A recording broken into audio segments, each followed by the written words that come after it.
Ice Hockey Show, brought to you by Petro-Canada.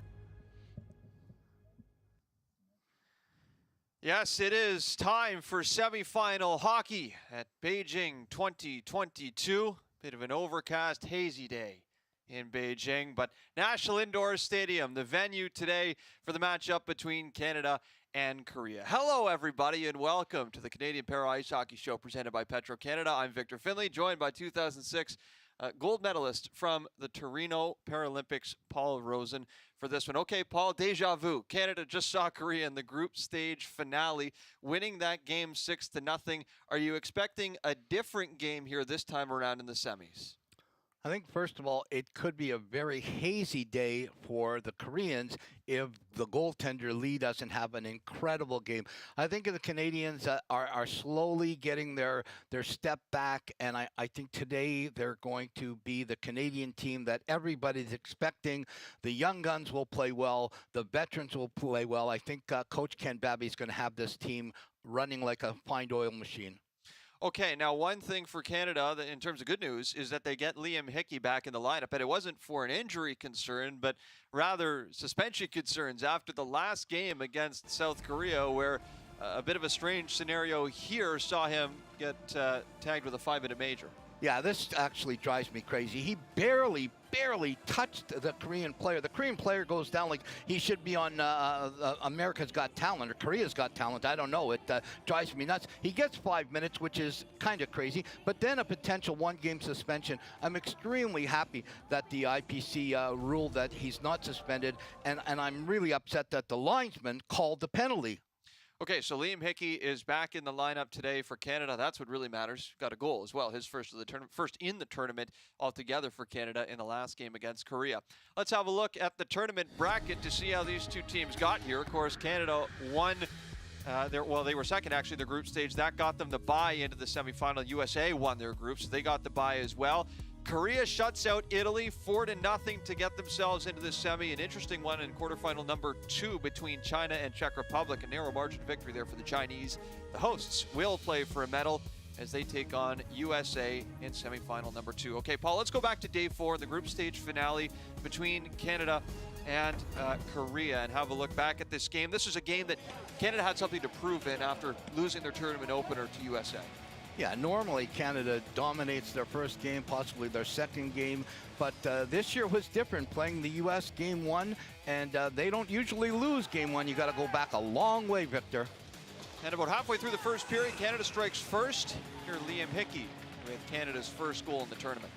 Yeah, Hickey scores a real nice one, breaks up the middle, and gets a nice shot under the bar, and then Hickey leaves the game, unfortunately. But then just seconds later, how about this shot from James Dunn, labeled top corner for his first of the tournament. You talk about the young guns on this team for the future. James Dunn with an absolute beauty under the bar. We've talked about it all tournament. That's how you beat Lee in goal. So 2-0 for Canada going into the second. Bit of penalty trouble in this period, still generating offense, and the Korean goaltender Jae-Woong Lee was terrific, the stands in particular. Yeah, he's right now, the amount of goals he's let in, people can say, well, how could you say this, Paul? But he is playing incredible, and the Koreans are very lucky that he's made some unbelievable stops. Canada back on the score sheet there. You just saw James Dunn second of the game. Then in the third period, finally, Billy Bridges found a way through for his first of the tournament. Yeah, Bridges is the ultimate when it comes to deflections. He used to do it for hours and hours and hours. And another beautiful shot, this time from Canada's captain, Tyler McGregor. Yeah, they need McGregor flying. McGregor had tons of goals in 2018, and he got one yesterday with a real nice one. And here's the hat trick for the young 21-year-old James Dunn. That'll be a goal he remembers for a long, long time. Absolutely. It's his hat trick. It was not a great play by the goalie, but people that are watching, that was not Lee in goal. They switched the goalies. It was their backup. It was a bit of an odd decision, wasn't it, to bring Jae-Woong Lee out of the net with about just 4 minutes to go in the game. But nonetheless, he's back, and he's going to have to be brilliant today if Korea is going to find a way to win, right? Yeah, he's faced 74 shots, which is incredible, whether you're playing able body or para ice hockey. And the guy has stood in his head. Yeah, he let a bunch in against the States and Canada, but who won't? This guy he's looking like one of the best in the world. I know I always say Larocque is, but Larocque doesn't have the shots that Lee does. All right, so after that win for Canada, it was a 6-0 final. A couple of the veterans spoke with the media, and Greg Westlake and Billy Bridges. You know, I think you get to the games and you really enjoy the opening ceremonies. You enjoy, being with your teammates and playing the game that you love to play. And it's so fun. And then all of a sudden you get that wake-up call of, hey, this isn't going to be easy. This is going to be tough. This is going to be a grind. And, maybe we needed that. I mean, we come into this tournament as we do the last 7-8 seasons. We know that USA is the team to beat. And but we're very proud in our own play and our own players. And our ability to respond has to be there. And I really feel like this group has it in them. My line mates right now are Liam Hickey and James Dunn. I think I made the team before both of them were even born, and it's an honor to be able to play with these guys, to see what they can do with the puck, and my job is just to get it to them. And Dunner really showed his talent today with a hat trick, and Liam with his speed, and we have so many guys that can contribute of all ages. I mean, I'm 37 now and still fighting hard, just to be able to still play with these guys and see what they can do, and it's something special. So once again, there are a couple longtime veterans, 5-time Paralympian Greg Westlake and 6-time Paralympian Billy Bridges. Anything from those comments stand out to you, Paul? Well, Bridges and Westlake are, like you said, the veterans. Bridges playing since Salt Lake in 2002 and Westlake starting in Torino in 2006. They know what it takes to win. They know how disappointing it is to lose. The one thing people have to understand is that first game doesn't get you a gold medal. It's a stepping stone to the final. This team has so much experience with some of the vets, and they have so much hunger in some of the young kids. I think they're going to be fine. This might be the best thing that ever happened to them in all the years, getting destroyed in game one. And it was the United States of America that handed Canada their first loss in the tournament. Let's check in on them and see what they've been up to here in practice.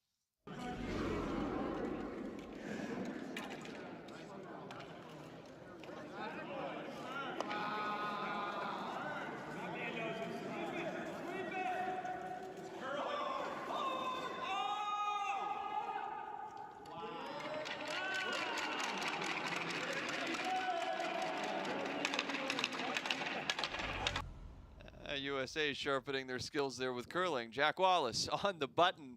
Paul, what are some of the things that you did with your teammates when you were on Canada to keep things loose? Well, I was kind of the jokester on the team, and I wanted the young kids to really have some fun. I did a little skit with Mrs. Doubtfire back in the day, but the one that really stands out in 2008, we had a spoof on Canadian Idol.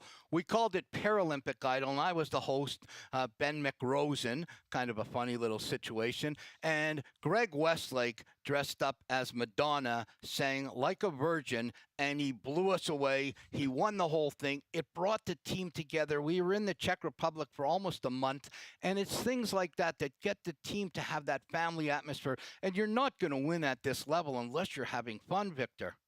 Well, it must have been a good performance over 10 years later. Still talking about it. So who knew? Greg Westlake, 5-time Paralympian, pretty good chops as well when it comes to singing as well. Stay with us. More to come for the Canadian Para Ice Hockey Show after this. The Canadian Para Ice Hockey Show, brought to you by Petro-Canada. At Petro-Canada, we're proud supporters of Canada's coaches and athletes.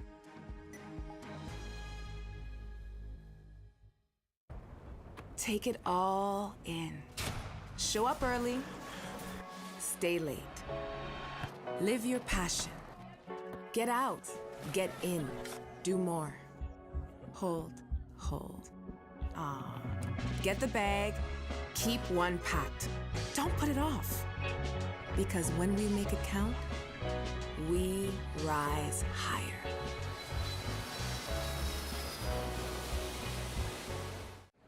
Hey, the gold medal event's on soon. It is? Yeah. The event's about to start!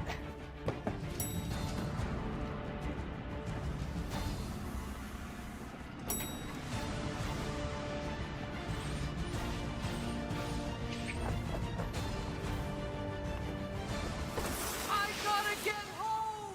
Or we can just watch it on the 5TV app. Watch anywhere on any device with the 5TV app.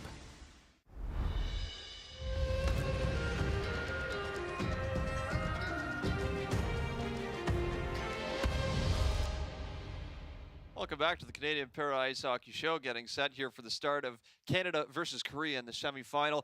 We don't really have any special fancy graphics or anything flashy for this, but I think this is an unofficial segment now that I'm going to call Paul Explains. We did this last time. He brought in some equipment. Paul, this time let's talk a little bit about the ice and the actual playing surface that we watch para ice hockey get played on. What are some differences between the arena and the rink setup from para ice hockey to what we would see in stand-up hockey? Well, the biggest difference, Victor, is the benches. You take out the actual bench from able-body hockey. It's filled with ice, actually, that started in 2010 because of Bob Nicholson in Vancouver, and he put it in to make it easier than just sliding on plexiglass. It's a great advantage for the players. The actual coaches get to stand in front of the bench, which is huge for them talking to the players. And the one thing that I absolutely love, it's clear. It's not that white board that the players can't see through, because you remember the players are down low. If it was white like an able-body game, they would have no clue unless you told them what was going on. So to make it clear, to get the players to see, and the great thing about it is these arenas all over the world are starting to get this so players can enjoy it and not just be Paralympians. So bring us into the dressing room here a little bit, literally, and kind of explain to us, how do the players get suited up and get from their stalls into their sleds and ultimately on the ice? Well, most of the guys actually dress in the dressing room and then will walk down or wheel down to the area by the bench, get in their sleds and go on. But it's all plexiglass, as you see there, so the players can actually slide onto the ice, as opposed to when I played, we got dressed actually on, we put our sleds on the ice. It's so much more professional now. Excellent. Well, Paul, again, great job explaining. This has become one of my personal favorite segments of the show, and can't wait to have it again next time when Paul will explain to us the meaning of life. We're not that far away here for the start of this game. Canada-Korea for the semifinal here coming up shortly. Stay with us. More on the other side of this break.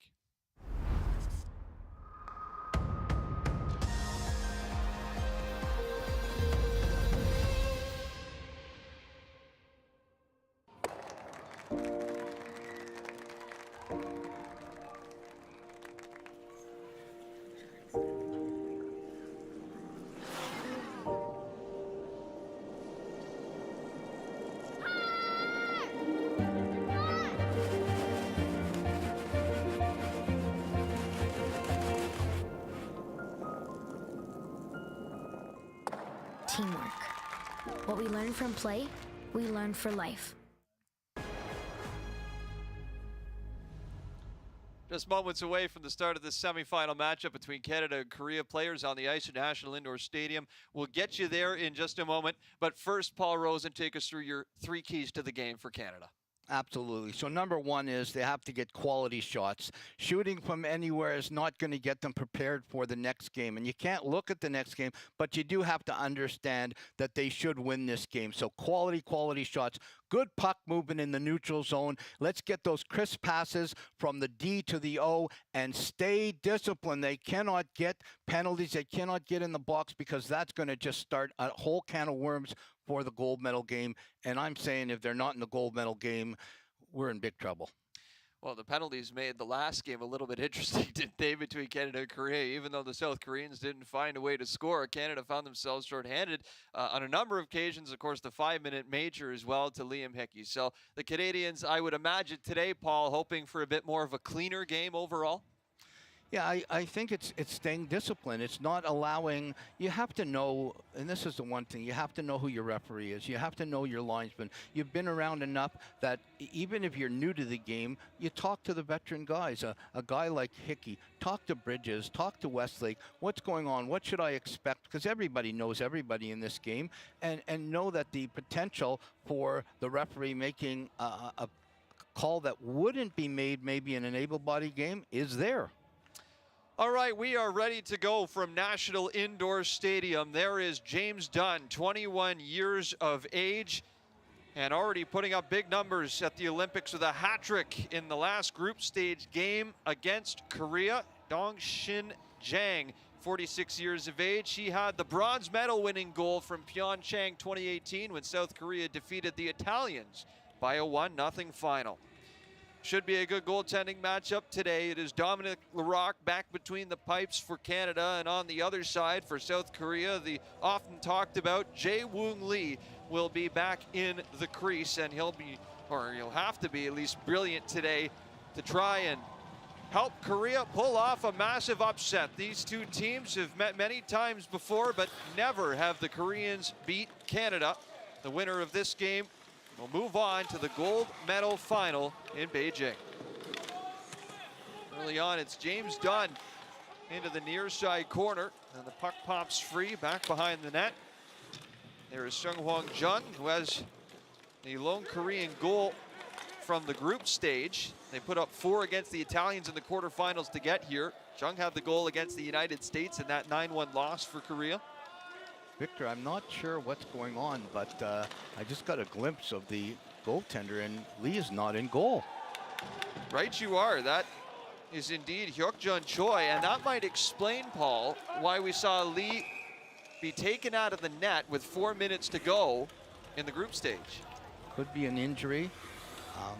I'm wondering, I watched pieces of the Italian game, and I thought Lee was in the Italian game, but I could be wrong. He could have been injured, and this is going to be a huge test now, because the backup goalie to play in a huge game like the semifinal, having the chance to go through, or maybe, and this is crazy, I'm going to say this, maybe they realized that Lee's going to have like too much on his plate to play against Canada and then potentially against China, that they're saving them for the potential bronze medal, knowing they really don't have a chance against Canada.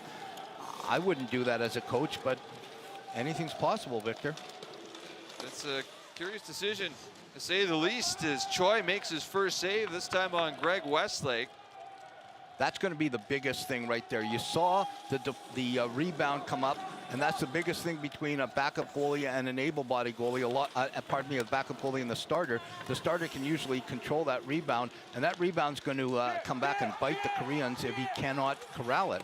So, by the way, Jae-Woong Lee did play 1 period in the game against the Italians in the quarterfinals. So, presumably, if he was healthy enough to play in the quarterfinal, you'd think he'd be healthy enough to play in the semi. But here's a shot that just ends up over top of the net from Rob Armstrong. To finish my thought, you wonder if we might see a goaltender change here later in this game, the way the Koreans have been managing their netminders. Yeah, I'm going to go out on a limb and think that they're looking towards having Lee healthy for the bronze medal game, and to get that bronze medal is like a goal to them, to be honest with you. Only got 1 Paralympic medal. That was bronze at home back in 2018. Back over to the near side. Greg Westlake tries to muscle it free. It comes all the way back out through center.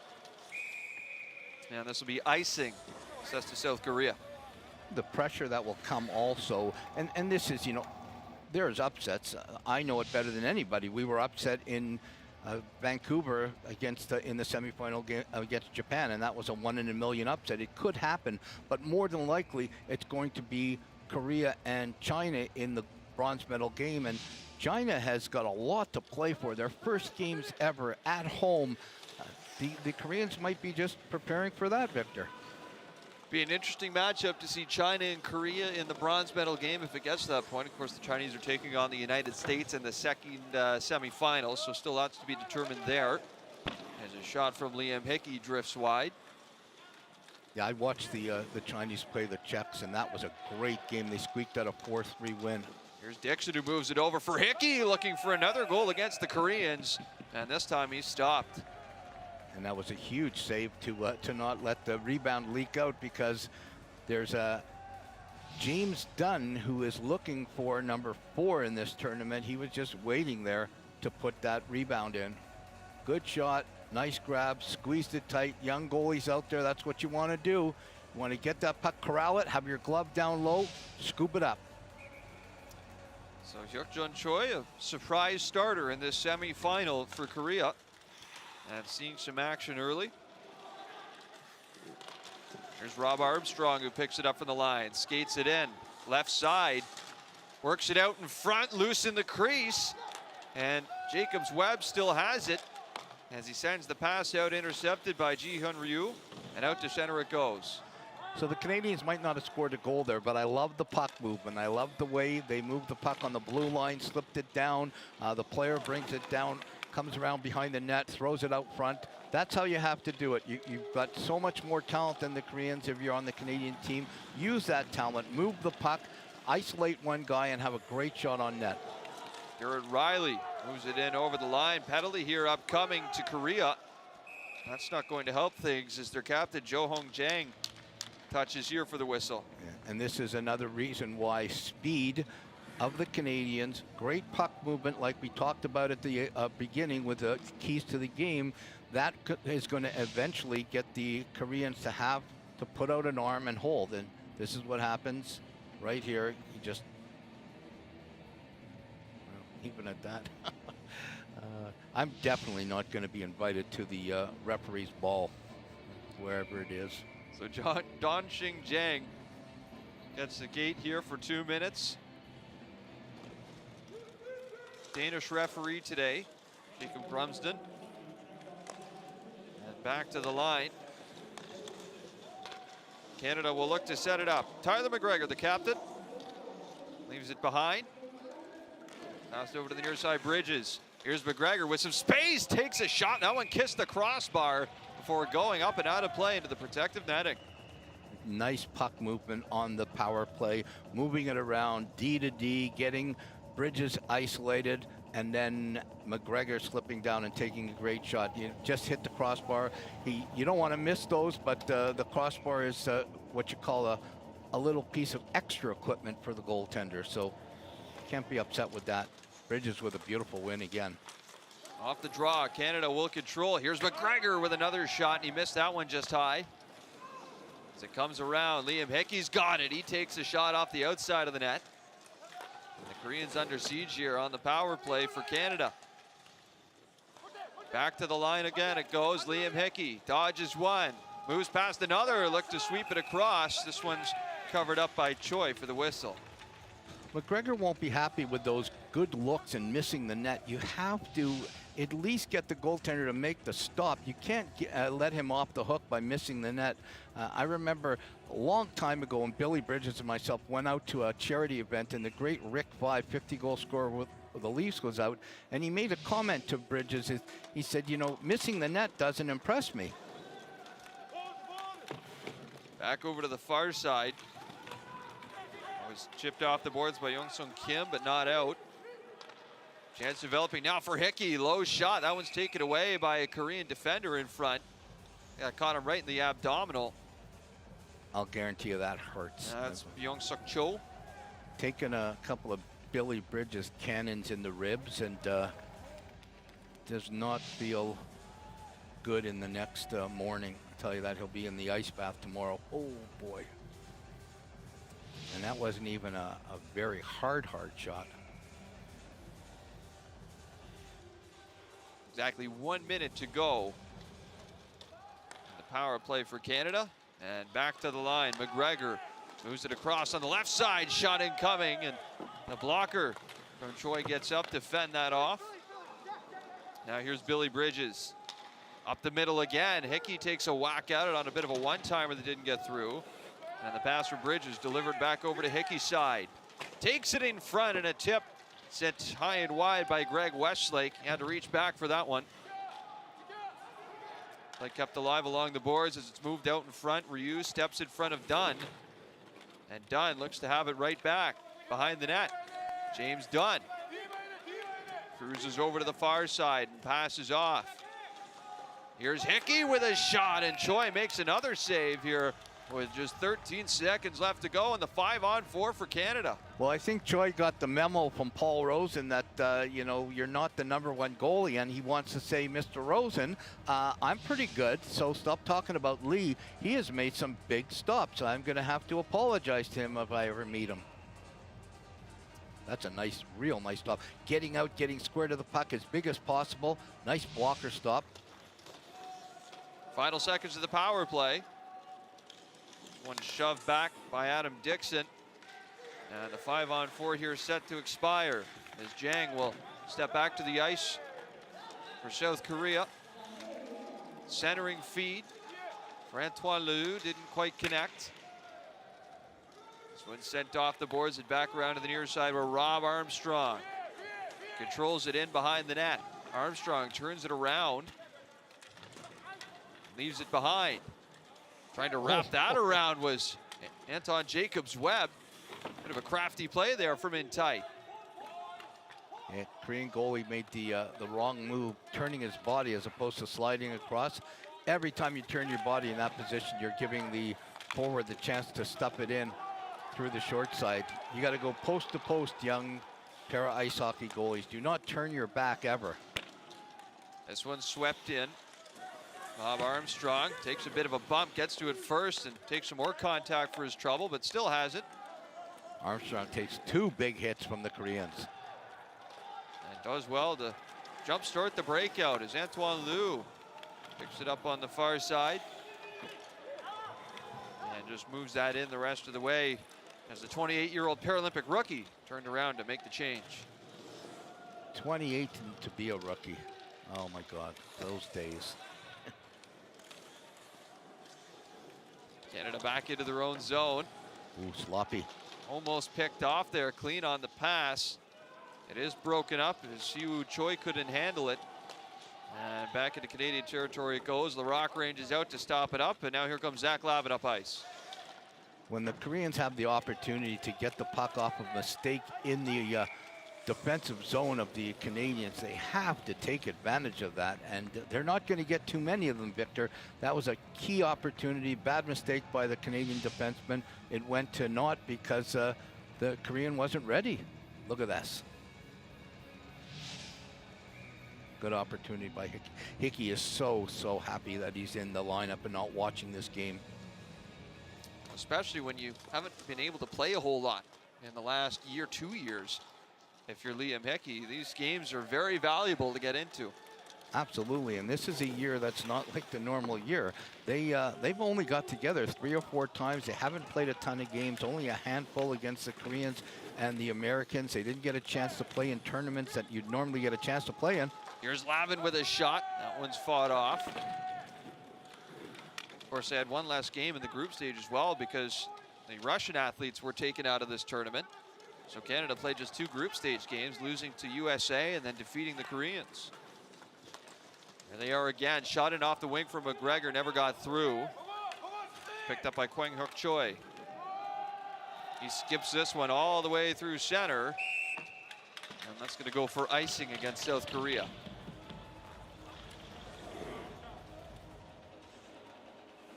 There is some good talent on this Canadian team. And I keep saying it, the grassroots programs in Canada and the U.S., that's where this game is going to progress year in and year out. They're not going to have to worry in 2030, 2034. There's so many great young boys and girls getting into this game. Centering pass here, and again, Rob Armstrong in front. We've seen plenty of him to start this game for Canada. As it comes back toward the near side, Jong Ho Jang searching for it for Korea, contending with Ben Delaney. Now here's James Dunn from behind the net, looks to curl it out in front, loose there for a moment, but Delaney couldn't get a stick on it. And swung right back around the boards by Sang-Hyun Park. Picked up by Bridges, long range, hard shot, Choi the save. Rebound bounces out to the far side. Armstrong. But check that, Tyrone Henry turns around, throws it in off the end boards. Catching up to it is Kwang Hook Choi from the corner. Lobs it out. And pass, says the linesman. That brings play to a halt. And that was a hand pass. And we've had a lot of action so far, Victor. Plenty of action, but no goals. 0-0 between Canada and Korea. Take it all in. Show up early, stay late. Live your passion. Get out, get in, do more. Hold. Get the bag, keep one packed. Don't put it off. Because when we make it count, we rise higher.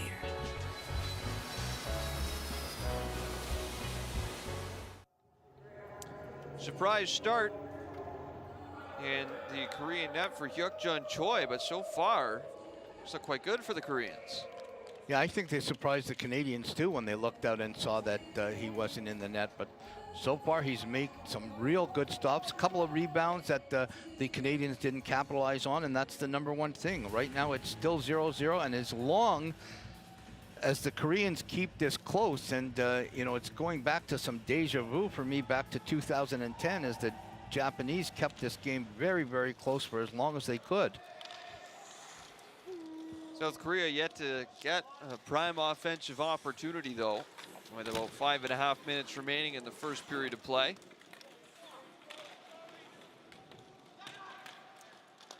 This one's turned around by McGregor.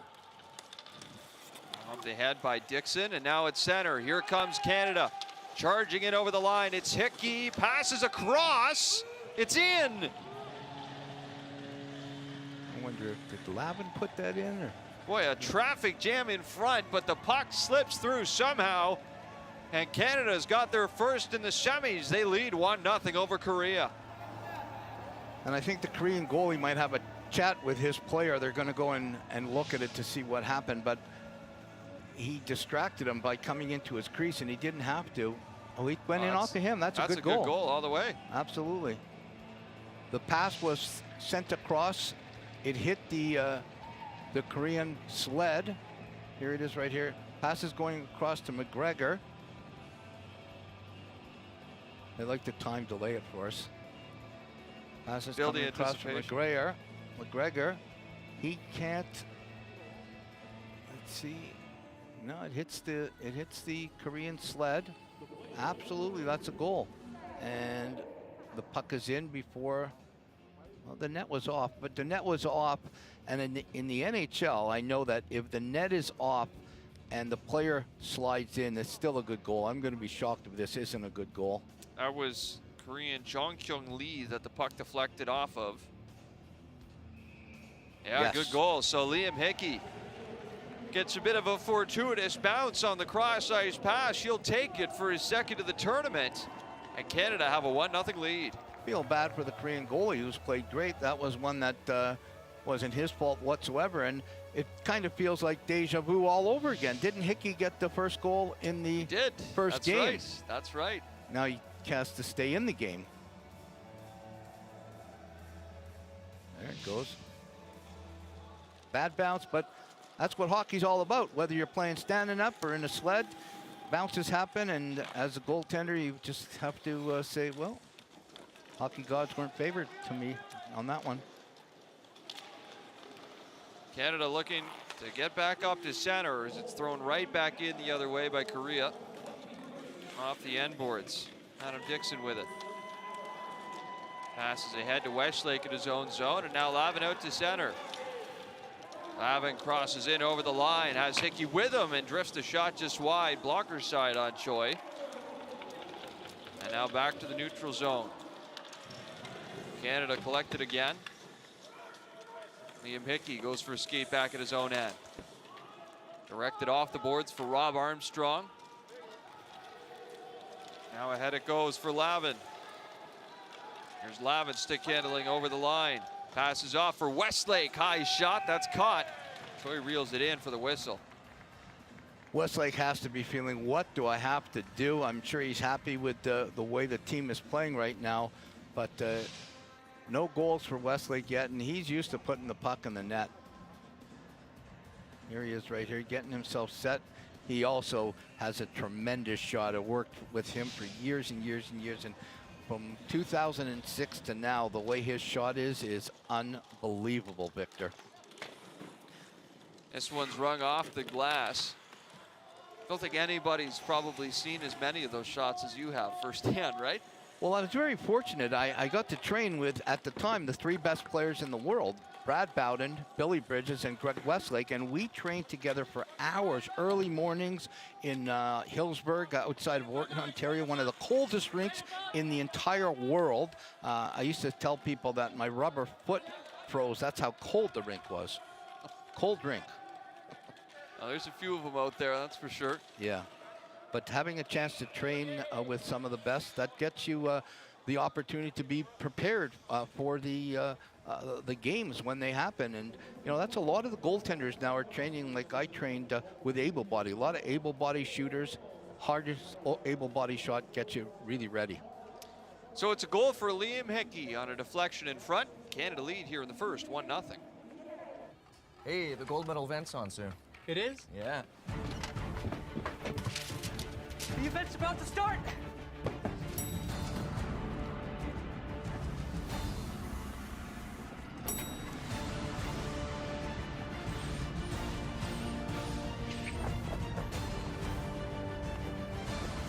I gotta get home! Or we can just watch it on the 5 TV app. Watch anywhere on any device with the 5 TV app. First power play opportunity now in this game for Korea is Antoine Lehoux is in the box for roughing. Like to see this one again. The sometimes the way roughing is called from game to game in para ice hockey has a lot to be desired, because this is a physical game. So if you're going to call a kind of half play roughing penalty, it makes the players not really understand what they're allowed to do hit-wise. So I'm not sure whether that one was a complete rough. We know the first one by the Koreans was a soft rough. The Canadians have an opportunity here, Victor, though, to go on an offensive power play, and I'm going to look for a chance for them to score. Here comes James Dunn, but he's stripped of the puck. Looks like he's drawing a penalty out of it, though. And so much for that Korean power play. He's getting an interference penalty on that. Second penalty of the period, it looks like, for Dongshin Jang. So here's a play. Oh, he's got his. He's lucky he didn't get a butt ending penalty there. Put his stick in, the butt of the stick, which, as everybody now is getting familiar with the game of para ice hockey, the butt of an able-bodied stick is just wood or fiber. The butt of a para ice hockey stick has a laser cut spike and can do some big-time damage. So we'll play 4-on-4 here for a little while. As the shot comes right in on Choi, he absorbs that for the whistle. And there's Dunn. He's kind of being like the Jack Wallace of the United States. He's there to pick up the garbage, and there's nothing wrong with picking up the garbage because they all count. At the end of the tournament, you can tell everybody whatever you want about the goal, whether they saw it or not. You know, a garbage goal can turn into a went through the whole team and put it under the bar, Victor. That third goal that Dunn scored for his hat trick, that was right in the crease when he poked it through. As this shot incoming from Adam Dixon was slid wide of the net. Liam Hickey now controls it low in the zone, goes for a skate, brings it around, and looking for his second of the game, launches it wide. That was incredible puck movement by the captain, Tyler McGregor. Left hand, right hand, left hand, shielding the puck with the one hand, slipping it under the sled, and that's what the best players in the world do. They put the puck under the sled, and if you've ever had a chance to get on a sled, you know how hard it is to stay up, let alone put the puck under the sled. Oh, big hit there. Hard hit there in the Canadian zone, deep in it, and offside at the line. You know, that reminds me of some of the guys that might remember old school. Ray Grassi from Windsor, Ontario. Used to call him the Ray Train. When you got hit by Ray Grassi, you knew you were in for serious trouble. There's the move from Liam Hickey. How tough is that to pivot that quickly and then get the shot off at the same time? There's only a few players on each team that can do it. You know, Hickey is the pride of Newfoundland and Labrador. He can do it all for such a young kid. I'm so happy he's in this game and not suspended. Of course, experience representing Canada as well on the wheelchair basketball team. Multi-sport athlete, Liam Hickey. And Canada's clearly happy to have him back in the lineup here as well, given his contribution thus far in the semifinal. Out to center. It's Delaney in over the line for Canada. Off the wing, takes a shot, redirected, and stays in play. Back to the near side boards. Corralled by Armstrong. Nice pass. Passes it over to the far side, and the shot incoming from Bridges is stopped by Choi. Now behind the net, Delaney. Anton Jacobs-Webb sets up in front as Delaney's under pressure behind the Korean net. Jacobs-Webb looks to come in there to help him out. Delaney's got it again. Canada here to a brief power play as 4-on-4 is over. Shot incoming, scores! There you go, and that is what every Canadian victor has been waiting for. The great Billy Bridges with that cannon shot, and he can put it under the bar from anywhere. I don't care if it's 10 feet out, if it's from the blue line, if it's from the neutral zone. He has the most incredible shot in the world. Look at this. He takes one little play, uses the defenseman right under the bar. No chance for the Korean goaltender because he can't get the blocker up like an able-bodied goalie to make that save. The only way he can do it is turn the blocker in and make the save and break all his fingers, which is not fun. I've broken a few of them. That is an absolute cannon. That's what the Canadians need to be prepared for the next one, for the gold medal game. Bridges has to be on fire. And watching in Mississauga, his wife, Sammy Jo Small, we talked this afternoon. She said Bridges was ready for this game, and she was right, Victor. That was vintage Billy Bridges, turning back the clock there a little bit for that beauty. His second of the tournament. Ben Delaney picks up an assist. That's his first point of Beijing 2022. And that's what he's going to have to do against Leon, the Americans, to get them on track, because no goalie stopping that one. South Korea back into their own zone behind the net. Was moved over and sent down the length of the ice. First to it, though, is Jung behind the net. He's the speedster. Couldn't corral it, though, as Dixon sends it right back around. Behind the zone. Shot is punched out of the air by Liam Hickey. Used the first to it as he brings it in. And passes up ice. Now through center. That was McGregor, knocked off balance. Half a minute remaining in the first period of play as Westlake tees it up. And now in over the line comes Liam Hickey again. Lots of speed, slows up. Here's McGregor. Good look, scores! I think, you know what, on the bench, maybe Billy Bridges said to McGregor, hey, did you see that shot? That was pretty vintage, eh? And McGregor goes, I'll tell you what I can do. I can do it exactly like you can, but from a little closer. And that's what he did. This is Tyler McGregor at his best. Comes in, bullet. And that's the shot. Under the bar to the blocker side. Most goalies have really good gloves, Victor, and they can, if they don't make the stop clean, they can get a piece of it.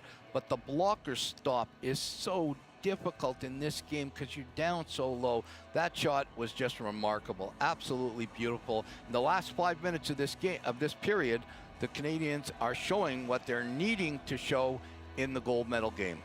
Happy birthday, Tyler McGregor. 28 years old in China. Yes. It's still not his birthday yet back home in Canada, though. Technically, it's the 10th in Canada. It's the 11th in China. So happy birthday, Mr. McGregor. He gets his goal, and he's got to be happy. So 2 goals now in the tournament for McGregor, 2 goals in the tournament for Billy Bridges. Liam Hickey got the party started here in the semifinal, and 3-0 as the first period is set to expire. Canada's looking pretty good as the plays whistle down here with just 5.5 seconds left on the clock. And what I like there, Bridges making the big hit on the blue line with just seconds left in the period, and that's what you have to do. Don't let up whatsoever. Look at this play. Love that. No chance. And I love the way he celebrated. He didn't. You young kids out there, you don't have to go crazy. You don't have to pump your arm. You don't have to show another team up. Do it exactly like the captain did.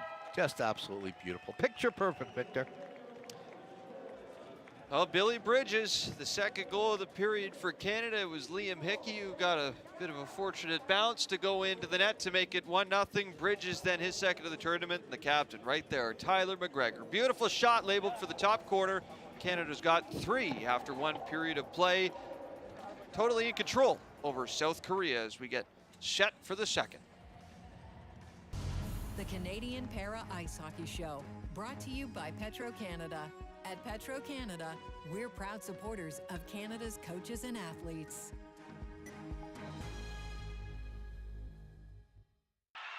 I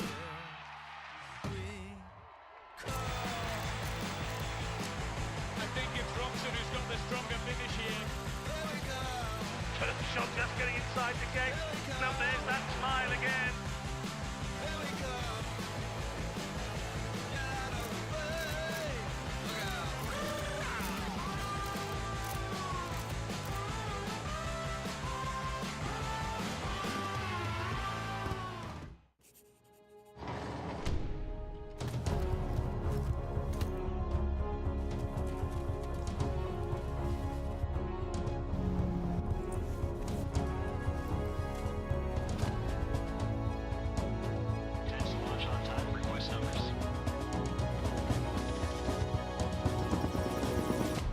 Train for your true calling with the Canadian Armed Forces. A message from the Government of Canada. Let them say we're crazy. I don't care about that. Put your hand in mine, baby, don't ever look back. And we can build this dream together, standing strong forever. Nothing's gonna stop us now.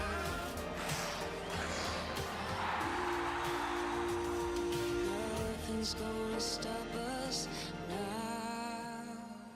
Yeah, you're doing it slowly. This really is the stuff of Olympic dreams. Ryan, we have found that you have a condition known as Stargardt macular degeneration. There is no treatment. Right. Tree.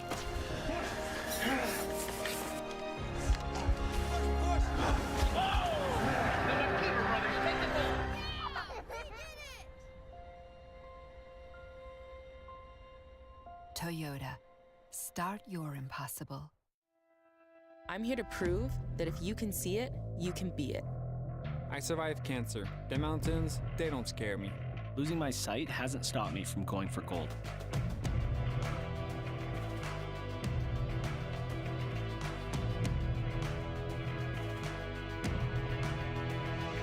When more of us play, more of us win. Visa, a network working for everyone.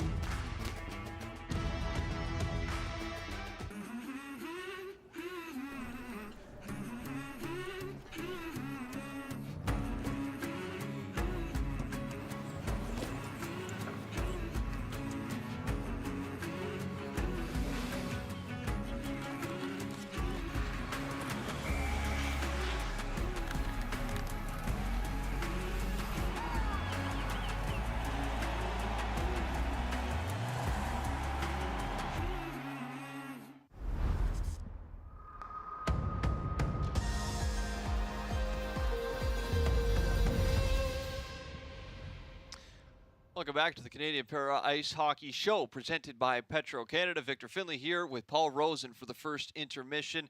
So far, so good for Team Canada. They're up 3-0 after 15 minutes of play over Korea. No goal scoring that period from James Dunn, but if we turn back the clock a little bit to the last game of the group stage, he certainly played a factor in that game. 4-point night, Paul, including 3 goals. This kid is the future of the team. There's so many great young, talented players, but James Dunn is looking mighty fine. 21 years old from Wallistown, Ontario, and we're thrilled to have with us now for the first intermission show here, Mom and Dad, his parents, back home in Canada, Jeremy and Coralie Dunn. Thanks so much for joining us. I know you've got a third here as well, so just give us a bit of an introduction here to the whole family. We've got Nathan here, James' little brother, Coralie, Jeremy. Wonderful. So thanks so much to the three of you for joining us on the show here. Coralie, I'll start with you. Obviously, we've seen what James can do on the ice, and we can all see that he's got such a bright future here with this team. But what can you tell us about him as a person away from the ice and sort of his story about how he got involved with para hockey to begin with? Well, you know his story that he was diagnosed with cancer when he was 11. His first question to the doctor was, will I play hockey again? And we had the good fortune to cross paths with Tyler, and he mentored him and has become a great friend. And thanks to him, he found the sport, and here we are. Here we are. Yeah. Hockey saves lives. Absolutely, 100%. Coralie and Jeremy, we met a few times, me doing the games for last time we were down in, I'm pretty sure it was New Brunswick or Nova Scotia. Nova Scotia, I think it was, that we met. And, you know, I saw your son, and he had so much potential, so much talent. And now I want to know how proud you are of the fact that he's the assistant captain. He's got so much future ahead of him. He's a kid, and he's providing such a great role, and he could be around for 2, 3, 4 more games. How proud of you are you? Yeah, we're extremely proud. He works hard. He's come a long way from the beginning. He's had some great mentors along the way, and he's evolved into a good player, like you mentioned. And it all comes from his teammates and coaching too. So I want to know, the importance. I know when I played the game, and mentors are huge. And you talked a little bit about Tyler McGregor and the captain of the team. How important is it for young boys and even the young girls on the women's team to have a mentor, to have somebody that shows them that, yeah, you can have cancer, you can lose a limb, you can go through something tragic, but there is a bright light at the end of the tunnel, and he's showing the whole world, James, that bright light is playing for your country. How did that all happen? Well, it's huge. With hockey, it was his life, and it really wasn't in the big picture. He just wanted to go out and play the sport that he loved, and he's just had the really good fortune to have great mentors that have been great teachers along the way, and we're just so excited for them, for him and for everyone. Right, I believe that Tyler McGregor has some involvement here as well, right, in helping James along and introducing him into para ice hockey. Is that right? Yes. Yeah, they met in the hospital in London at Vic Hospital. Huh. Interesting. Obviously, such a tremendous role model there. I know, Nathan, for you, it must be pretty cool to watch your big brother here on TV and get to see him represent your country on the national stage, right? Oh, yeah, it's pretty cool. He's his #1 fan. Yeah. How has it been watching the games from home? I'm sure you'd probably rather be there in Beijing, but have you been able to enjoy it, Nathan, watching your big brother from home still? Yeah, it'd be a lot nicer to be there, but just making the best of it, watching it here. Well, what do you make of the first period so far, Nathan? Put on your analyst hat for us here, and I know 3-0 for Canada. Are you happy with what you've seen so far? Yeah, it looked pretty good to me. Nice goals. Folks are working hard. Yeah. Don't take my job from me, okay? I'll try not to. All right. Oh, man, might look even better with a couple more James Dunn goals there in the mix. But we'll have to see what happens here in periods 2 and 3 for Team Canada. So far, so good against Korea in the semifinal. And to the three of you there, Coralie, Jeremy, and Nathan, thanks so much for joining us. Thanks for having us on your show. Appreciate it. Go Canada. Oh, man, always love talking with the parents and brothers and sisters and siblings and the families. And Paul, it's so important, isn't it, for these players to know that they've got the support back home, even though they can't have the fans and the family rather, and the friends and the fans on site in Beijing. Yeah, and just the family support in this game is even more important than the able-bodied game, because you have to have the understanding that your child at a young age is going away to play for his country, and they're disabled and they have other things that are going to be in play, and there's got to be a lot of trust there. I met them, I remember, in Nova Scotia. They came up to me and talked to me about their young son. I didn't even know him yet. This is going way back. He didn't make the team, but he came to that tournament, and to see the progress from 4 or 5 years ago to where he is now, it's just unbelievable. And that just speaks volumes for Hockey Canada and the way the program is going, and Tom Rennie and some of the incredible people that are making athletics for the disabled equal. And that's what it's all about. They want to be special, but they don't want to be treated less. Just equal. Put it just right across the board, Victor. Great to see some of the young kids shining through, and that's important, isn't it, Paul? Obviously, it's great that we have Billy Bridges and Greg Westlake and Tyler McGregor still here representing Canada at the highest level possible for so many years. But if Canada is going to have success, not just Beijing 2022, but 26 and then 30 and years after, there has to be a passing of the torch, doesn't there? There's no doubt about it. And, you've got guys like Bridges and Westlake. I don't think they're done. I think they still have more time left. But it's the young kids, and not just the kids like James Dunn and Zach Levin, who I really like, Liam Hickey.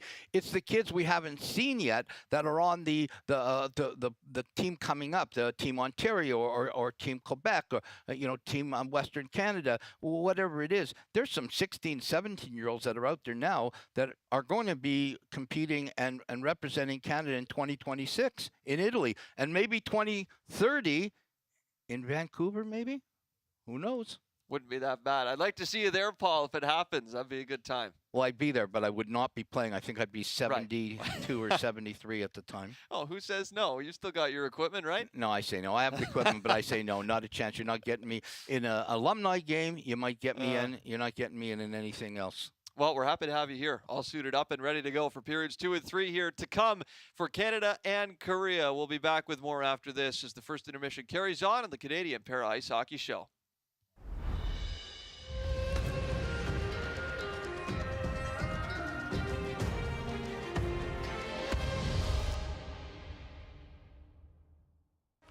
Gatorade, with electrolytes to help replenish what's lost in sweat. Carbs to help fuel your working muscles. And fluids to help you hydrate.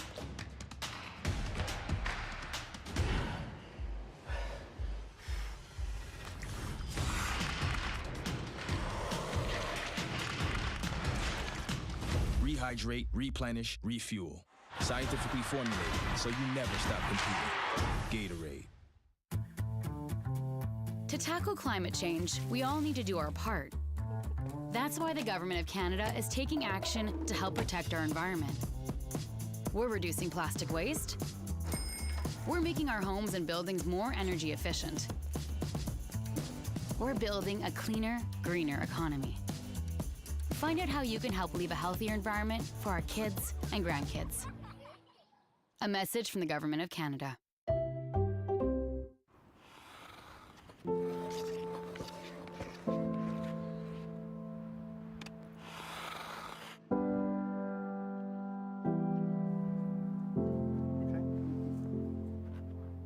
Excited or are you scared? Yeah. You'll be okay.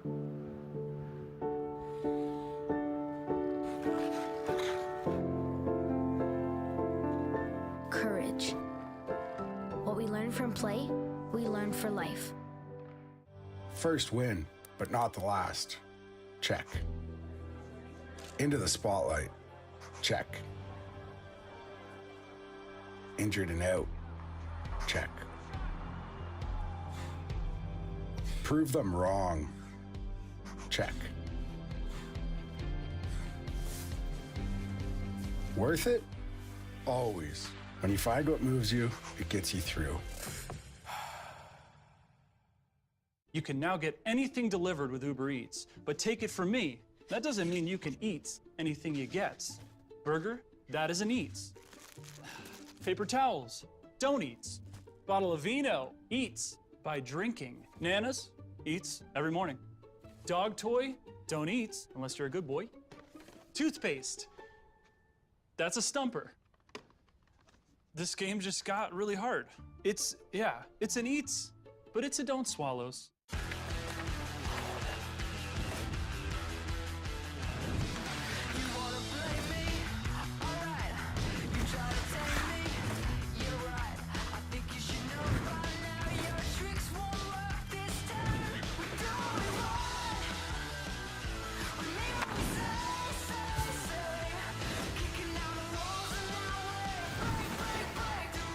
Start your impossible. Toyota, proud sponsor of the Olympic and Paralympic Games.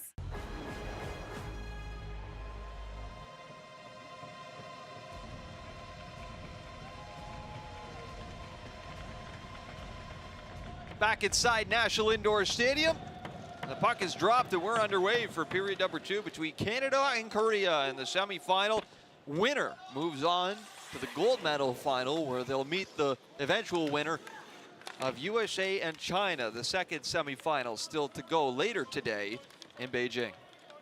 I think Coach Ken Babby is going to be very happy with the way his team played. This is a tough one because you're expected to win it. Everybody in the world called you to win it. You can't get sloppy. They played really good. They had some great chances. Korean goalie played well. Still came up with 2 beautiful goals. You get Bridges to score a nice one, and you also get Tyler McGregor scoring another one. Right in front of the net, Billy Bridges adds number 2 in the game. Canada's up by 4. Well, I tell you what, I'm going to have a conversation with Sammy Jo Small after this game. She called it. She talked to me, and she said Billy is ready. He's coming to play, and look at this nice pass by James Dunn. His family's going to be so happy. Little slip-off pass out to Bridges, who drives the net. That's what you got to do, young kids out there. Drive the net. Keep your stick on the ice and drive the net. Bridges gets it from Dunn and Dixon and puts it in the net. No chance for the Korean goalie. Bridges got 2, and he is going to be ready the Americans, they're watching this game, I'll guarantee you, and they're going to go, wow, they woke the giant up. Billy Bridges is ready to play. Billy Bridges spoke with the media after that last game that Canada had against Korea. He was very complimentary of his line mates, Liam Hickey and James Dunn in particular as well. You know, Billy Bridges knows a good para ice hockey player when he sees one, and he's got two of them on both sides. Yeah, and I think that line is going to be potentially the biggest threat in the gold medal game. As you know, people will say, well, you know, don't count your chickens yet, Paul. It's 4-0. There's a lot of game left. This one is over because there is no chance. It's still going to be a great game, and there's going to be a lot of action, but there's no way that the Koreans, in my opinion, are scoring 4 on Dominic Larocque. I don't think he's had a shot on goal, though, Victor. He is not to this point. This is a Canadian team that has never lost to South Korea in 36 meetings. In fact, they're outscoring them right now as it stands, all time, 218-15. There's a big save from Choi. That was Greg Westlake again. He cannot get a goal here. He's getting frustrated. Tyler McGregor was trying to set him up in front. You know, Greg Westlake's line mates here are going to try and get him a couple good looks, right? Well, I tell you one thing, going back to that first and only goal back in 2006 in Torino, Italy, if it wasn't for Greg Westlake and Bridges and Bowden and some of the other guys, but Westlake took Rolf Einar Pedersen, who was the best player on Norway and arguably the best player in the world back in 2006. He had him off his game so much. If you get a chance to go into the CBC archives and watch that game, you'll watch Greg Westlake at his finest. Locked up here off the face-off. Jacob's Webb went down. And Korea send this one all the way down the ice. This should be icing, and it is. With 13-18 rather, still remaining in the second period of play. A little bit of interesting situation here. Dominic Larocque, we said he hadn't had a, and there he is right there, hasn't had a shot on goal yet. The one thing people might think, you know, what do you do as a goalie that you haven't had a shot on goal? You're sitting around. When it was me, I started singing. I went to my Rolodex of songs. I loved Aerosmith, and I just started singing some songs to myself. And I think that's what Dominic might be doing, because you have to keep yourself busy. A little sweet emotion between the pipes. Why not? Absolutely. Go crazy, you know, something like that. Here's Jacob's Webb, low along the goal line, tries to shovel it out in front. This one's lobbed out to center. Dominic Larocque did make 4 saves in the shutout win against Korea in the last game of the group stage. Of course, he was a much busier goaltender in the first game against the United States. As we both know, though, the 4 goals he let in, it could have easily been 7, 8, 9. He played incredible. We saw Adam Kingsmill come in from Smithers, BC to play the third period against USA, allowed a goal there. And he played well, too. He made some nice stops. Goaltending in Canada is looking probably its best in a long, long time. Here's Antoine Lehoux. He started to get into para ice hockey with Dominic Larocque, both from the wonderful province of Quebec. Here's Dunn, centers out in front, and Billy Bridges has another. James Dunn sets him up again, and it's a hat trick for Billy Bridges. Canada up big, 5-0. And Canada needs that. They need that for the psyche of the team, for the dressing room, for the way they'll practice tomorrow. Look at Dunn, just takes it around, waits, sees Bridges. Bridges goes short side, glove side, up top. That's a different goal for today. Puts it right under the right over the shoulder and under the bar grate. And look at Bridges, he just shakes his head like, yeah, okay, I did it. I'm not going to rub it in. And he's come a long way, Billy Bridges. 37 years old. He'll be 38 at the end of the month. Known him since he's 14. Started playing para ice hockey in 1997, just 12 years old at the time, and then was selected to Canada at 14 years old, just a few years later. Your longtime friend Brad Bowden got him involved with sled hockey as well. Big connection there with those two going back years. Him and Bowden, best friends, wheelchair basketball, sled hockey, their families, a huge part of it. Bowden's grandparents, incredible people, Colleen and Jerry. I know Brad's watching right now, and he'd love to be out there. You talk about one of the fastest players ever to play this game, Brad Bowden, and probably one of the most respected, number 27, Brad Bowden, and Bridges, his line mate for years and years and years. 9 medals at the World Championships for Billy Bridges over the years, including 4 golds. His first all the way back in 2000, over 2 decades ago in Salt Lake City. This is a tough physical game, Paul. How impressive is it that someone like Billy Bridges, for all his talent, has just been able to physically stay ready to play at the highest level for all these years? It's hard work, and it just goes to show you the way the game has changed from the way we trained, the team, like say when I played back in the day, and we trained, but we didn't train like the players train now. This is a full-time job. They've got great sponsorship, and you have to train pretty well every day, and if you don't, somebody's going to come and take your job. And with the young kids on this team right now, it just goes to show you how hard Bridges at 30, almost 38 years old, trains to still be there and get a hat trick in the semifinal game. Perhaps not done yet. Billy Bridges was cut off this time over the blue line. Loose in front, right to McGregor, and he fires that one off the iron and in. Tyler McGregor trying to play catch up with Billy Bridges. He's up to 2 in the game. Yeah, we talked about Bridges maybe talking to McGregor on the bench and saying, hey, I got one, McGregor gets one, Bridges gets one, Bridges gets another one, now McGregor gets one, and they're all absolute classic shots. And this is what they're going to have to do against Lee on the Americans when they get them, is that there's not a chance that that puck is being stopped. I don't care, but that's what they have to do. They didn't get quality chances in the 5-0 loss, Victor, against the Americans, and that's what they're going to have to do. And now I think they're waving at the goaltender. They've got a timeout. I wouldn't put Lee in, to be honest with you now. There's no point. Right. Right now you got to say, okay, we got a chance to win another bronze. It's going to be a tough one against the Chinese. So let's just get our goalie prepared, give him a couple days to rest. Because I watched that Chinese, the game today, China and the Czech Republic. That was a great game. The Chinese have really surprised me. First major event that they're in, really, and their host, they've got the crowd behind them. And yes, there's not a lot of people in the building, but that doesn't mean, Victor, that when they're outside, there's not a lot of incredible support. And I'm very impressed with the way that team has played. Here's another look at the goal from Tyler McGregor off the feed from Hickey. And he did it while he lost his left stick. His left stick, and the future is very bright for this Canadian team. The day that Tyler McGregor got his amputation surgery was the same day of the 2010 OHL draft. And that was a draft that he was hoping to be a part of as a product of the Lambton Junior Sting in minor hockey. Boy, how his career changed on that day.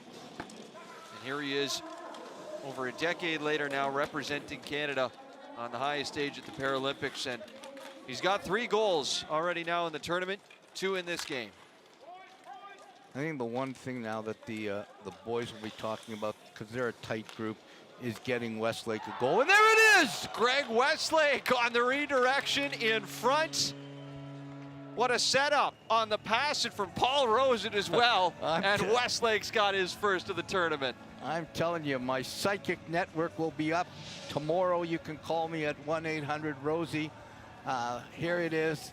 Westlake's got to get one, and that's the one thing that the old veterans, Westlake, Rowden, when he played, and Bridges, they worked on that deflection. They worked on that pass off from the back door of the net, which is the far side of the net, and he put it in. And I can guarantee you that he may not show it on the bench, but deep down in the bottom of his soul, he's going, oh boy, that monkey's off my back. And it couldn't have come off his back at a better time, getting ready for the gold medal game. His brother, Scott, who's an incredible young man, he's back in Oakville, Ontario, going, way to go, bro. You're ready for the gold. Up to 7-0 now for Canada. A big goal to get off the schneid, monkey off the back, if you will, for Oakville's Greg Westlake. this is a much different game than their first game. They're just playing, and it doesn't matter the 6 goals and now 7, and they might score 15. It's the way they're playing as opposed to the way they played in that first game. They're getting better every game, and the Americans are watching, and yeah, they may say, well, whatever, we'll be ready for the Canadians, and they know they will. But the Canadians are starting to show the Americans that we're going to show you a different team on Saturday. This is a Canadian team that, even though they're up 7-0 right now, they're still going to go pedal to the metal, aren't they, Paul? Oh, there's no doubt. You cannot slow down now. I think the Canadians are getting a penalty there. Not sure who's getting it. Has to be touched up by Riley. Is that Lahou getting a second one? That's Anton Jacobs-Webb, it looks like, skating to the box. So it will be Korea to the power play. Canada have blown this game wide open. Billy Bridges has a hat trick, and the Canadians lead 7-0.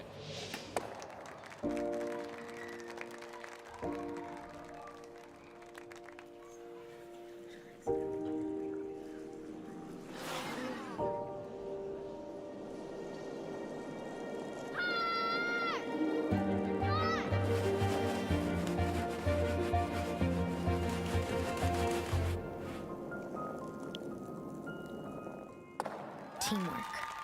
What we learn from play, we learn for life.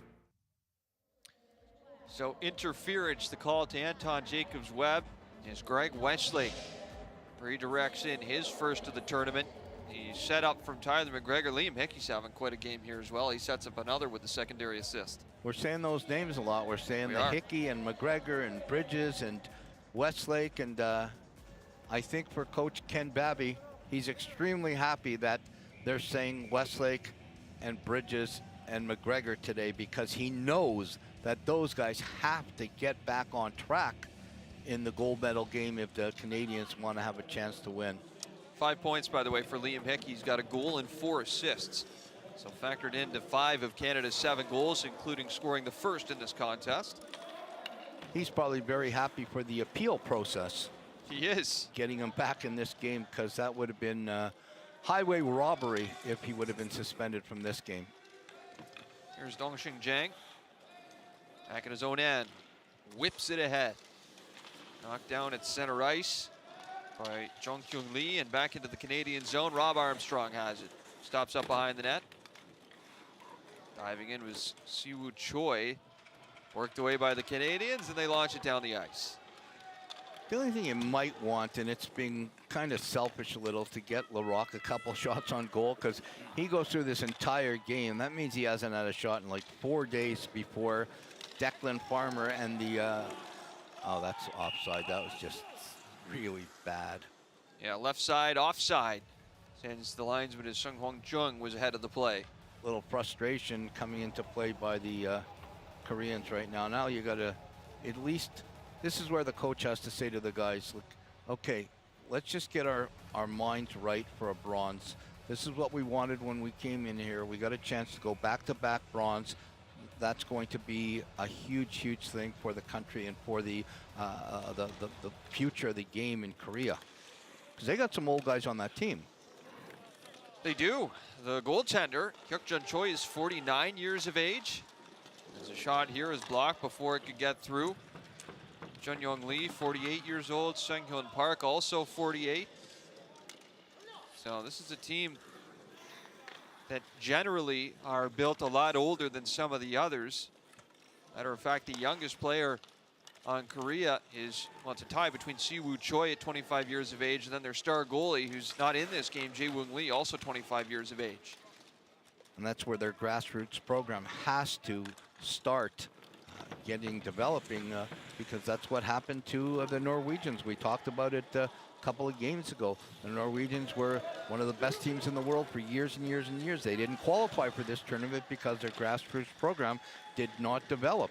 And the old guys can only play for a certain number of years. Once you're in your 40s and 50s, it's tough to play against 17 and 18 and 19-year-olds. Anton Jacobs-Webb back to the ice. By the way, South Korea's average age, 39 years old. Compare that to Canada, just 27. Yeah, and that has to change. Otherwise, you're going to have countries like China and then Slovakia and Italy and countries like that, they're going to come up. And there's some great countries in the B pool. There's a good look from Jacobs Webb, just 21 years old. One of a handful of rookies on this Canadian team here looking for his first goal. How about one for Riley as he sends that one wide?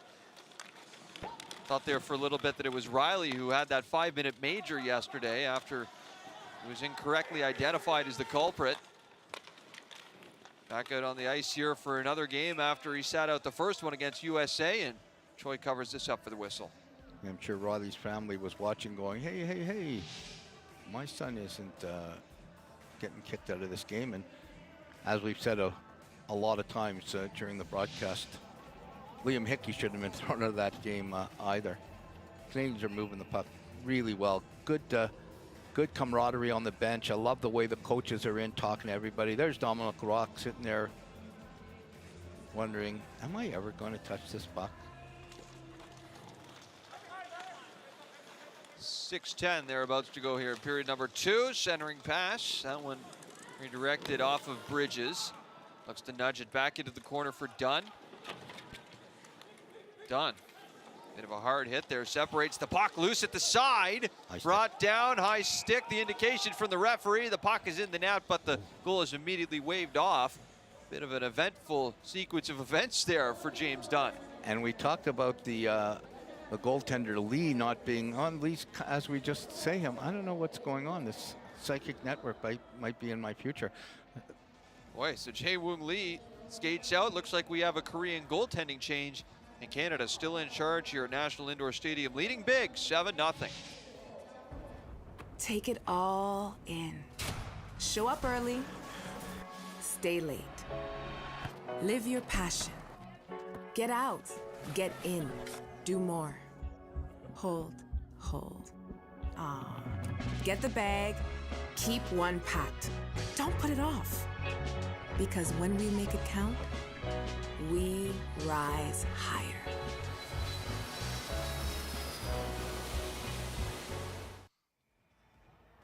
All right, so we've officially seen the switch now in the Korean goal. Hyuk-jin Choi is out and Jae-Woong Lee is in. This is a bit of a head scratcher, Paul. Yeah, I don't get it. At 7-0, why would you bring your #1 goalie, and you're gonna need him against China? The one thing is he doesn't really start trouble in the net, and we just saw the goaltender, their backup, go after Dunn and give him a little bit of a shot with the front of the stick like a spear, and then go after his neck with. And what bothers me about that is Hickey gets thrown out for something that wasn't even half of that. And if anybody's going to get thrown out for something like that, that should have been the goalie. That was very dangerous. He caught him up in the neck where there's no protection whatsoever. Very confused right at the moment. Here's Tyrone Henry. Slides that one in. We expected that Jae-Woong Lee was going to start this game, given how great he was in the last group stage game against Canada, but instead the Koreans opt to go with Hyuk-jin Choi and splitting goalies again. They've done this all tournament long. Bit of an odd one, Paul. Yeah, I'm scratching my head. If I'm behind the bench, I don't do this. Maybe they want to give him a little bit of action. The bronze medal game comes up fairly soon in a day and a half, and maybe they don't want him sitting continuously. Maybe they watch that Chinese Czech Republic game and saw the Chinese are going to get shots. So it almost feels to me, Paul, like this was a predetermined decision, that Choi was going to play the first half of the game and then Lee was going to play the second, no matter what the score was. I think you're right about that. Because we're at about that halfway mark here with 5:15 to go in period number 2. Yeah, and he came right on the ice. It was like we weren't even, the whistle happened, right, and he's on the ice. There was no communication. It was almost like he knew before the game that at the first whistle after the 5-minute mark, you're going in.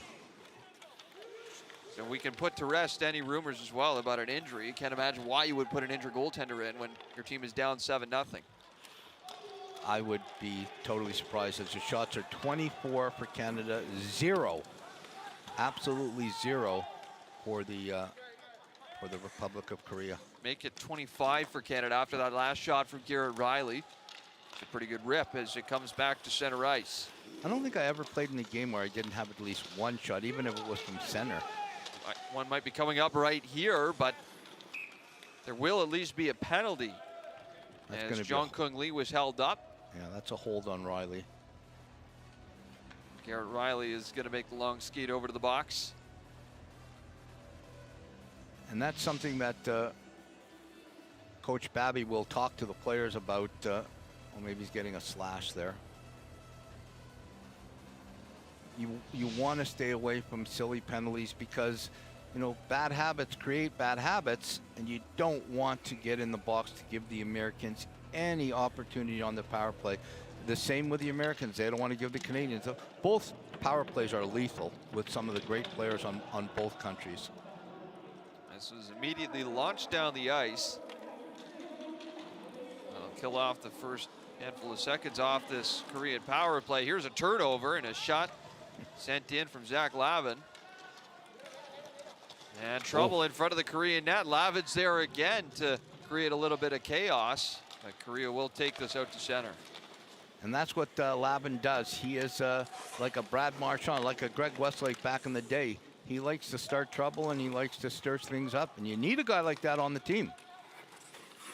Zach Lavin from Essex, Ontario. As this one go all the way back into Korean territory. Kwang Hook Choi given trouble again by Lavin. No shot though.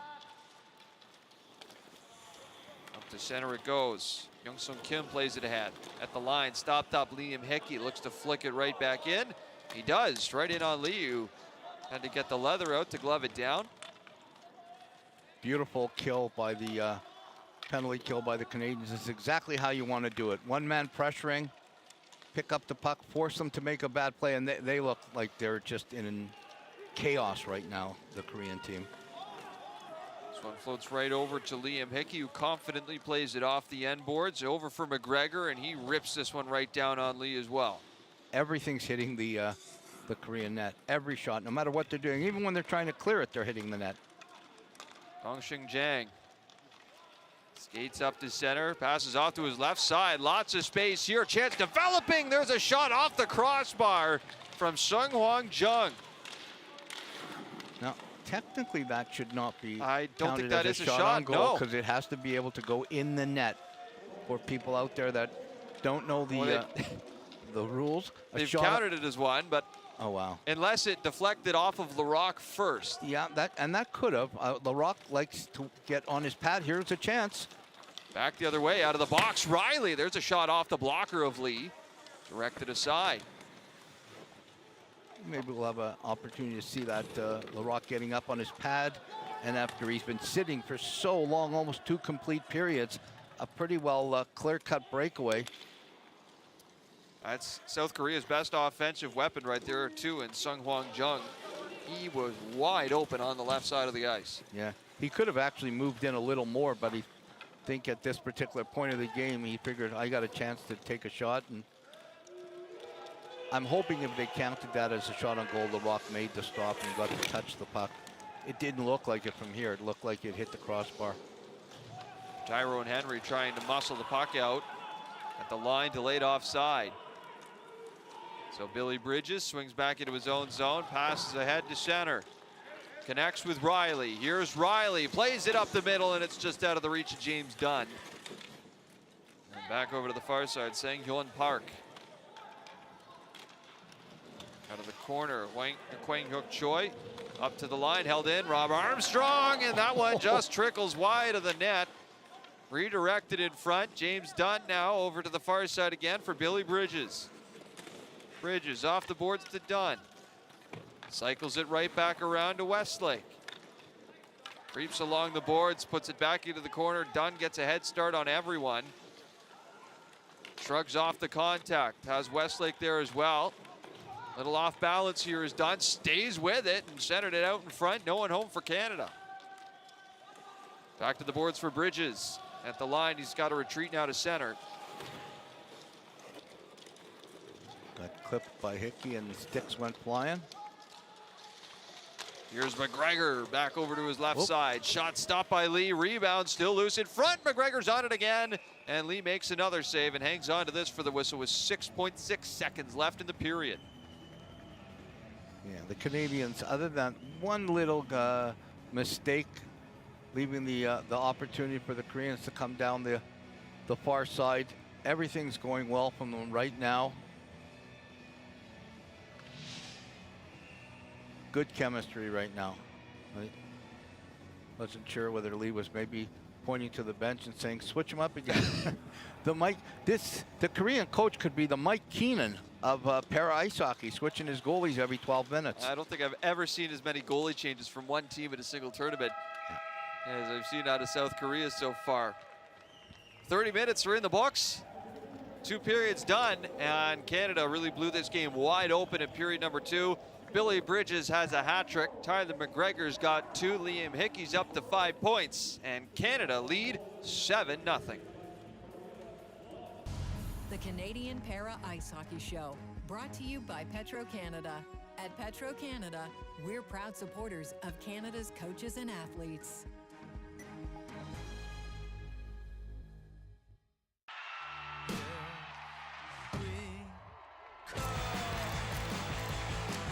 I think it's Robson who's got the stronger finish here. Shot just getting inside the gate. Now there's that smile again.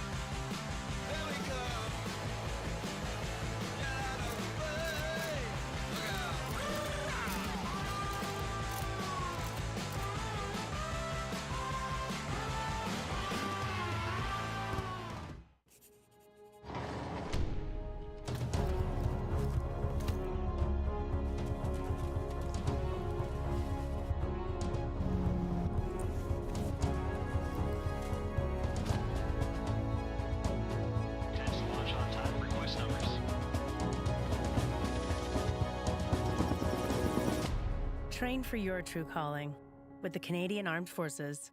A message from the Government of Canada. Let them say we're crazy. I don't care about that. Put your hand in mine, baby. Don't ever look back. And we can build this dream together. Standing strong forever.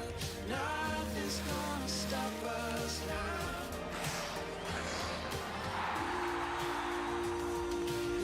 Nothing's gonna stop us now.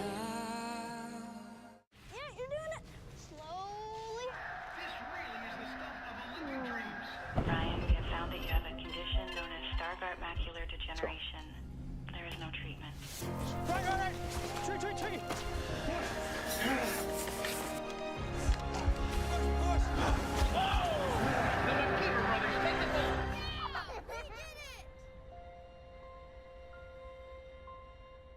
Toyota.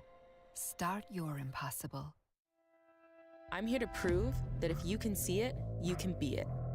I survived cancer. The mountains, they don't scare me. Losing my sight hasn't stopped me from going for gold.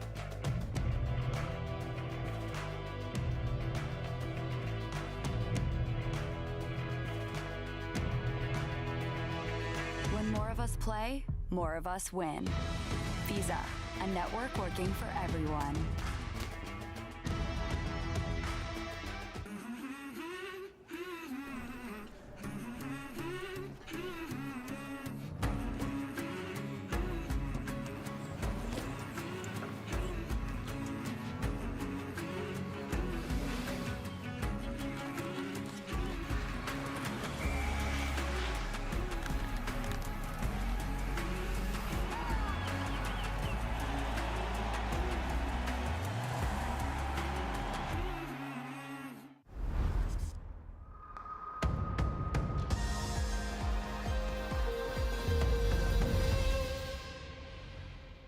Welcome back inside of the Canadian Para Ice Hockey Show. Victor Finley with Paul Rosen for the second intermission. Canada completely in control of the semifinal. 15 minutes away from booking their ticket to the gold medal game. They've got a 7-0 lead in hand right now over South Korea. Okay, thrilled to welcome to the show now former Humboldt Bronco Ryan Strasnitsky. Of course, para ice hockey player now. Ryan, can you give us a bit of an update on where your career is at, where you're playing, and still what the future goals and aspirations for you are as a para ice hockey player? Yeah, thanks for having me. I'm a current Team Alberta sled hockey player for, obviously the provincial level, and I'm hoping to make the Team Canada para ice hockey team by 2026. So, the goal is still in mind, and I'm going to keep working at it every day to get there. Hey, Ryan, Paul Rosen here. Great to meet you. We were supposed to meet a while ago. I don't know if you know that from our mutual friend, Brett the Hitman Hart. It didn't work out, unfortunately, but huge fan of yours. What has recovery through sled hockey meant for you to have such a thing happen to you and now have this incredible opportunity to play this great game? I mean, it's a second chance at life. I mean, hockey was such a big part of my life. I learned a lot, not just on the ice, but also off the ice. What it took to be kind of professional, how you are in the community, the teammates you make, those bonds that kind of last forever. And I knew I didn't want that dream to die. So the next best thing was sled hockey. And I got right into it right away, thanks to my coach, Chris Cederstrand, who's a former national team player. So really fortunate enough to be immersed into the sport. And I have a lot to learn, and I'm super excited. Yeah, it's great that you said Chris. Chris is a great guy. I've known him for years, and you talk about a guy who took a challenge and put it into a great opportunity. Speaking of challenges and opportunities and meeting incredible people, Greg Westlake from Team Canada, my roommate for 7 years, he had the opportunity to work with you. What was that like? How important was that to have a guy who's been around so long like Westlake mentor you? It's incredible. He's a great guy, and I have nothing but nice words to say about him. I mean, he's such a role model, and he's such a great hockey player as well. So I'm really fortunate enough for him to be mentoring me like that. But it'd be nice to play with him one day. But until then, I'm going to be learning lots. Ryan, how much have you been able to actually watch the tournament so far? And if you have been able to watch all of it, what have you made of Team Canada's play to this point? I've tried to watch it all. I mean, it's pretty late out here, but so far they've been doing good. You just little mistakes here and there against the Americans, but I think that's easy fixes. So, but other than that, they've been playing incredible, and really excited to watch the gold medal game. So you've told us the goal for you is to try and make this team by 2026. It looks like here we're going to have another Canada-USA gold medal matchup if things go the way that they are at least supposed to on paper here for USA against China later in the semi.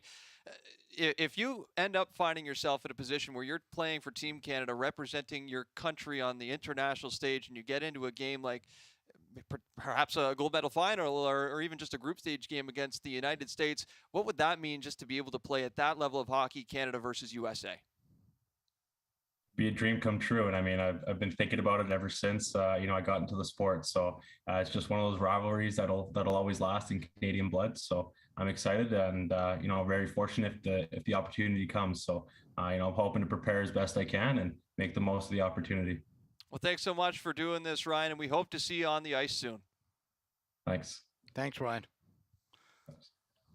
Once again, Ryan Strazditsky, former Humboldt Bronco, now para ice hockey player. And, so great, Paul, to see so many wonderful people from so many different walks of life find meaning in sport and meaning in their life again for a lot of people through para ice hockey. Absolutely. And I'm talking to all you little boys and girls out there, whether you're teenagers or younger than that. I want to let you know, look at what Ryan just said. Look at what he's done. Look at what he's accomplished through a potential tragic injury.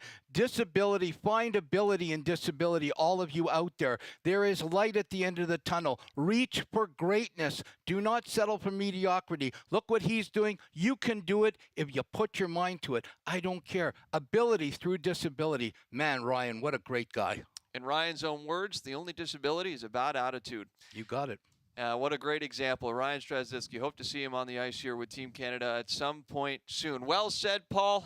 I think we'll put an end to this and take a break and be back here to preview things for the start of the third period. So far through 30 minutes, it is all Canada. They're up 7-0 in the semifinal over South Korea.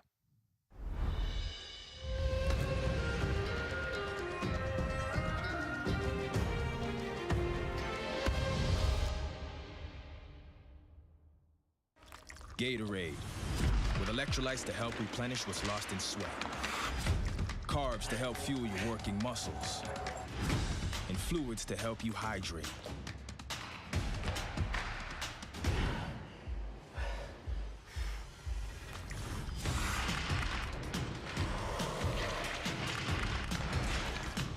Rehydrate, replenish, refuel. Scientifically formulated so you never stop competing. Gatorade. To tackle climate change, we all need to do our part. That's why the Government of Canada is taking action to help protect our environment. We're reducing plastic waste. We're making our homes and buildings more energy efficient. We're building a cleaner, greener economy. Find out how you can help leave a healthier environment for our kids and grandkids. A message from the Government of Canada.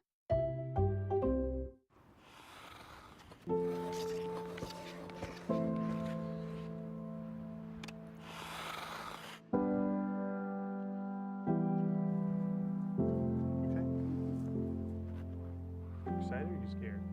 Yeah. You'll be okay.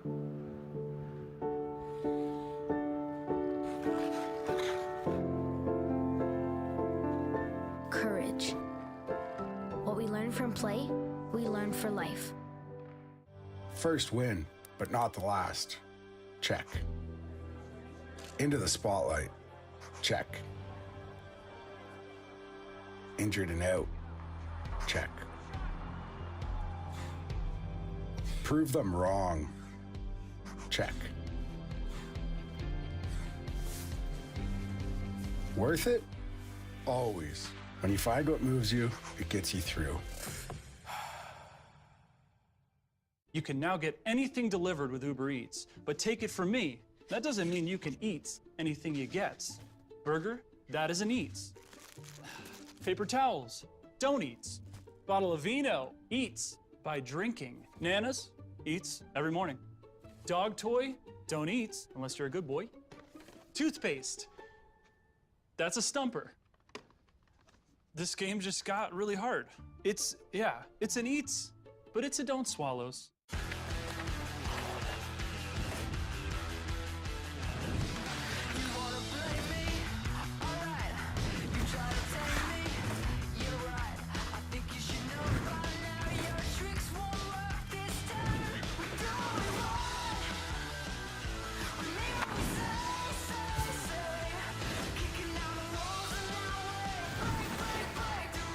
Start your impossible. Toyota, proud sponsor of the Olympic and Paralympic Games.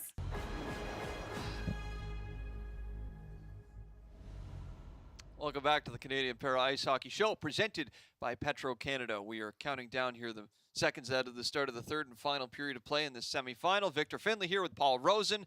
Paul, it's looking good for Canada, 15 minutes away from finding a way into the gold medal game, presumably against the United States, should USA get through China in the later semifinal.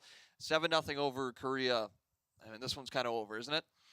Yeah, it's over. I kind of knew it was over before it started. The way Canada was talking, the way they were practicing, from some of the families I talked to. But I think they're going to be very happy with the way that they played from start to finish, from top to bottom. Every guy has looked the way Coach Babby's wanted him to, and you got to be happy with Liam Hickey and the way he's come back. He didn't know 24 hours ago whether he'd even be playing in this game. 23 years old from St. John's, Newfoundland and Labrador. Dad Todd, watching back home, will be thrilled with his performance today. He's got a goal and 4 assists, so he started the goal scoring. Billy Bridges and Tyler McGregor have kind of stolen the show here with some highly real goals, but Liam Hickey's been engineering a lot of the offense for Canada. Yeah, Billy Bridges talked about the fact that he was really starting to love playing with some of these young kids, and Hickey is he just does it all, and he's such a nice kid. Like, I've met him so many times. I bumped into him and his dad Todd at the Pan American Games in Toronto when he was playing for the wheelchair basketball team. You can't say anything other than the kid is such a nice, sweet kid, and maybe he wants to get a little rougher on the ice for people to get angry with him, but I don't think he has it in his DNA. He's just a good kid, and he represents Newfoundland and Labrador so well. First player to make the national team from the beautiful province of Newfoundland and Labrador. Right. It's not just his dad, Todd, that's so supportive. Obviously, it's his whole family. But that entire province knows who Liam Hickey is, and they'll be behind him the whole way. That's without a doubt in Beijing. As we get set for the start of the third period of play, it is a lopsided score, and Canada has made a goaltending change subsequently as well. Adam Kingsmill, for the second time in this tournament, gets some time here between the pipes. I like that. Gives him a chance to get another period in, get himself ready. You know, I'm pretty sure Dominic Larocque's going to play a little longer, but it's nice to have your backup to know that he can play, and he's had some action, especially in the Paralympic Games. You don't want your goaltender to sit there continuously every game, and I'd love to see that if we ever get a chance to see if Larocque actually caught a piece of that or it hit the crossbar. It is scheduled that he has a shot on goal, so you know, he's going to, he'll have a good practice tomorrow, and he'll be ready, I guarantee you, for that gold medal game.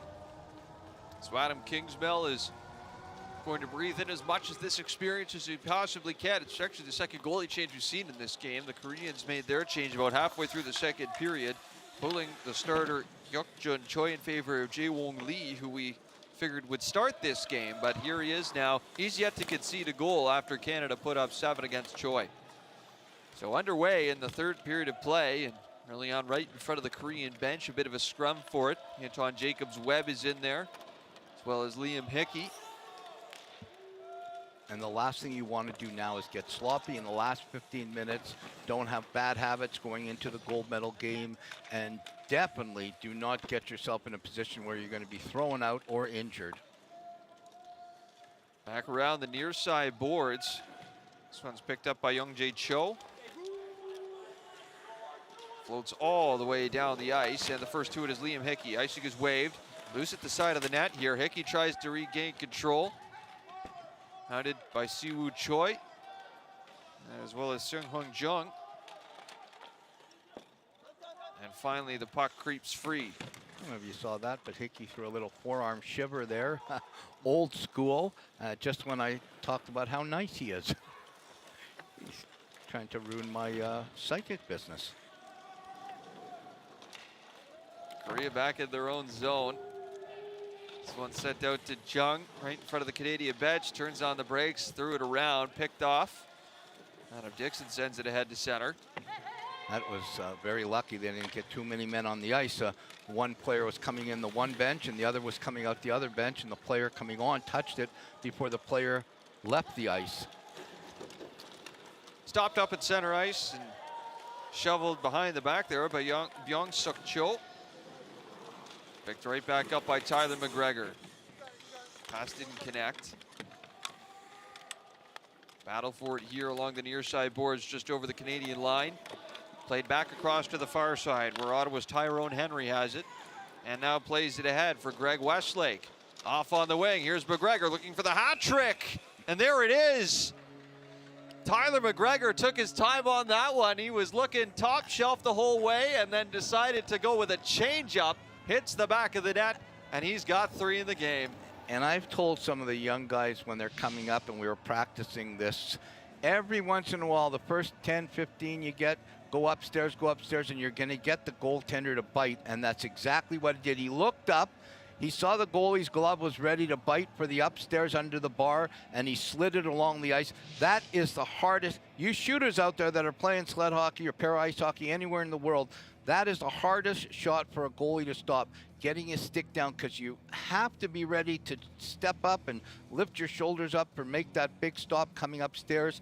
So every once in a while, slide it along the bottom of the ice and along the ice, and you're usually going to get that goaltender cheating, and that's exactly what McGregor did for his hat trick. Babby's going to be very happy, Victor, that McGregor and Bridges have hat tricks. Here's another chance in front for Canada. Ben Delaney trying to slam it through, but Lee makes this save and gets the whistle. You know, I was talking for a second about the benches, and it's a very interesting thing. Another change between para ice hockey and able-body hockey is in, and here it is again, a nice little fake, and he just got him. He just got him there, and Lee's going like, why? Why, McGregor? Why'd you have to do that to me? Come on. But you're in para ice hockey, going in one bench, and the players coming on the ice are going out the other. So they use it, the two benches, totally the two openings, different. One to go on the ice, one to come off the ice, as opposed to able body where they're going no matter which way. Right, you got players jumping over the boards, coming on one side, off the other. A little more regimented process here.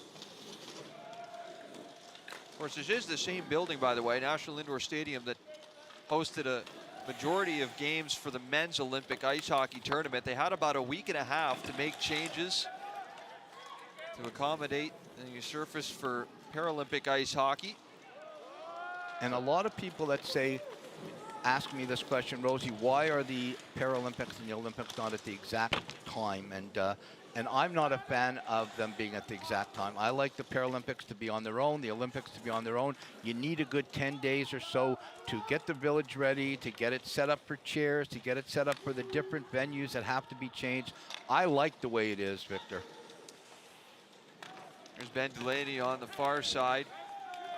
Of course, it'd just be a little bit nicer to see more fans in the stands for an event like this.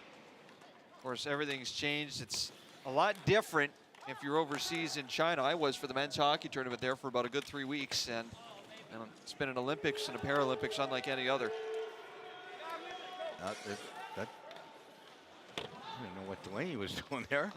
He was just going, leave me alone, don't touch me with the puck. Back in over the Korean line, Adam Dixon surveys and looks to thread a pass through. It's his teammate in the back. Siwoo Choi now along the boards, taps it around. And picked right back up. Jung Kyung Lee leaves it for a teammate. Turned over and a long shot from far range hits the back of the net. Wow. Garrett Riley's first of the Paralympics is a beauty, and Canada's up 9-0. Somebody grab that puck. Dixon, somebody grab that puck. He's going to remember that forever. That's going to go home to his mom or his grandma. Somebody in the Riley family is going to, he just turned. Oh, he caught him on the short side. But that's what we say over and over in this game. If you do not shoot the puck, you will not score.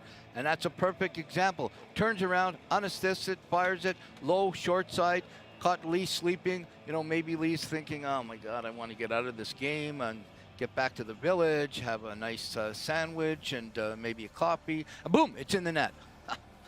Oh, I love this game. Love this game. Wow, what a moment for Garrett Riley. There was doubt that he'd even be part of this team. He broke his leg, Paul, about 127 days out of the start of Beijing 2022.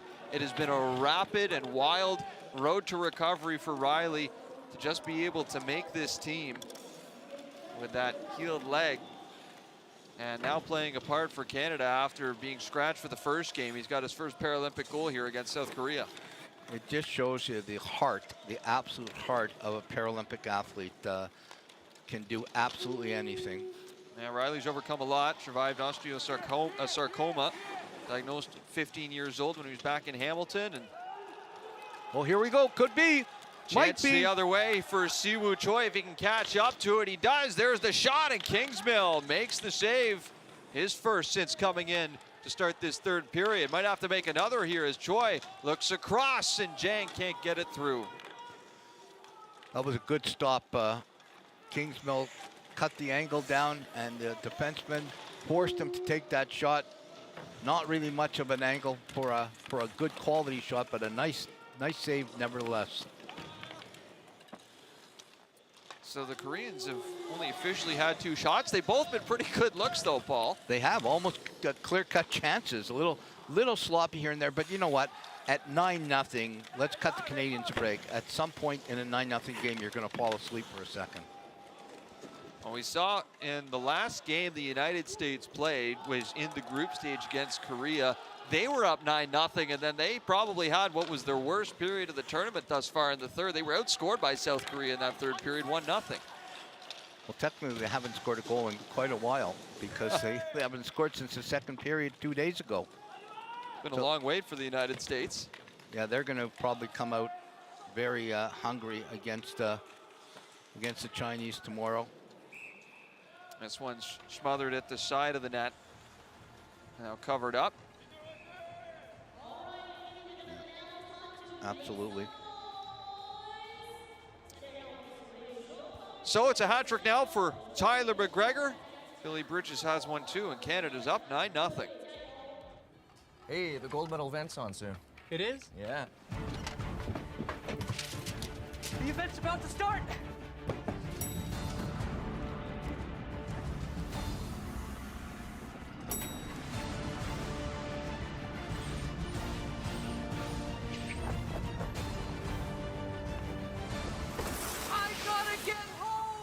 Or we can just watch it on the 5 TV app. Watch anywhere on any device with the 5 TV app. Billy Bridges with 3 goals in the game, now up to 4 in the tournament. Tyler McGregor, the birthday boy, he's got 4 in the tournament as well, and a hat-trick in this game too. It's officially his birthday back home now in Forest, Ontario too. Definitely, he had like a 30-hour birthday. 13-hour time difference between Beijing and Forest, Ontario. My math was never good, so I'm not going to try and work that out, No. but it's an extra long one for his family back home as well. And a good one Absolutely. for Tyler McGregor. They're happy.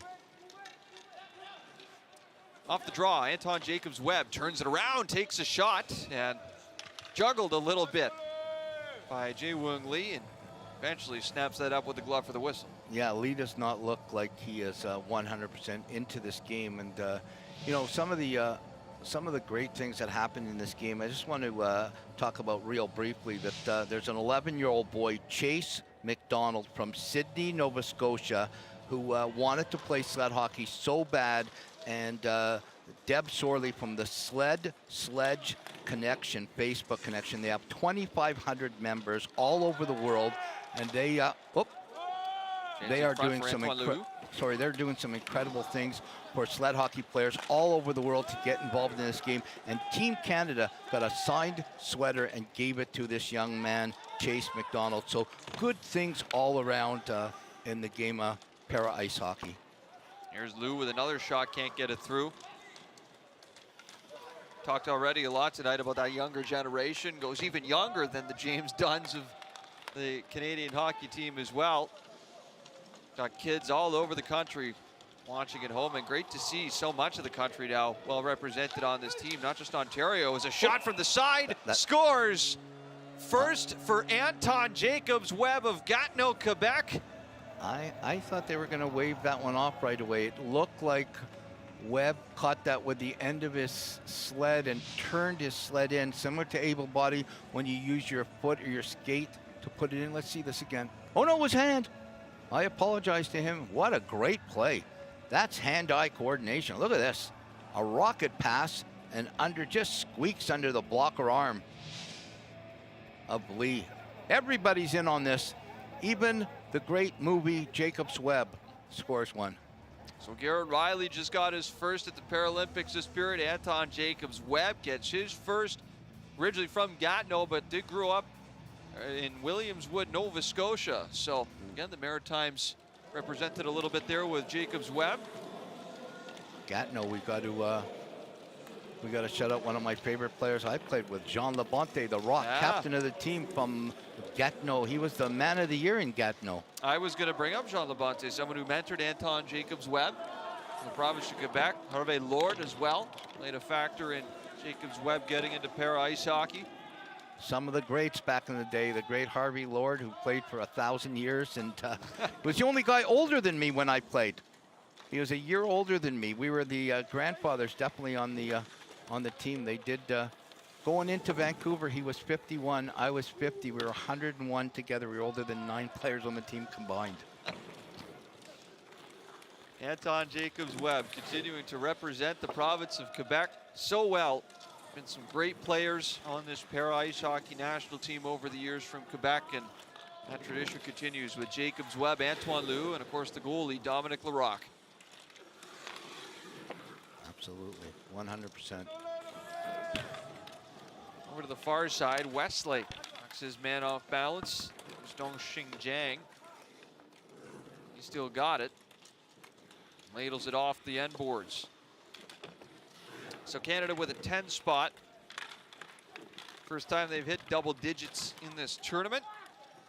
They put up 11 against Korea in exhibition play back in mid-November in the last of 4 games.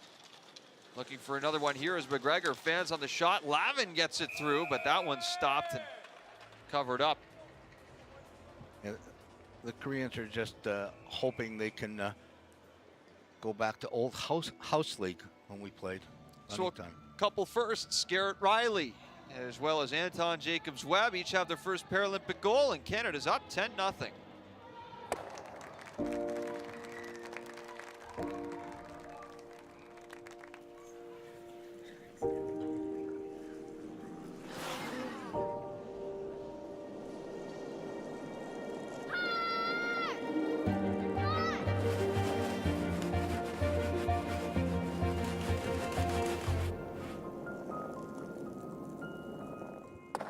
teamwork. What we learn from play, we learn for life. Cruise control now for Canada, heading into the late stages of the third period in this semi-final. 10-0 over Korea. Some of the youngsters getting involved here with their first goal. Zach Lavin still looking for his, had a chance right there. This is a game where everybody wants to get on the scoreboard, whether it's an assist or a goal. You don't want to be the one guy in the dressing room that doesn't have a point, because the boys will let you know it, that's for sure.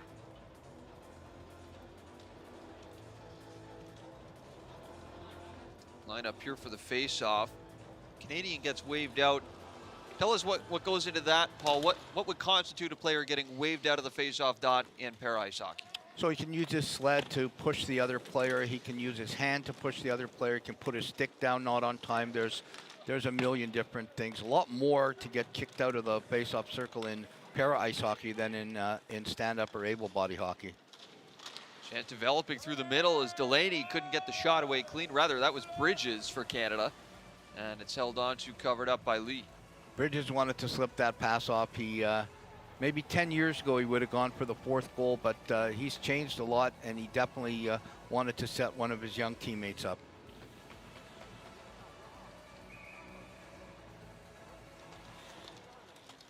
Another face-off here. Bridges digging for it. Comes over to Dunn. Delaney's out there as well. And Dunn goes for a skate around the net. Hands it off.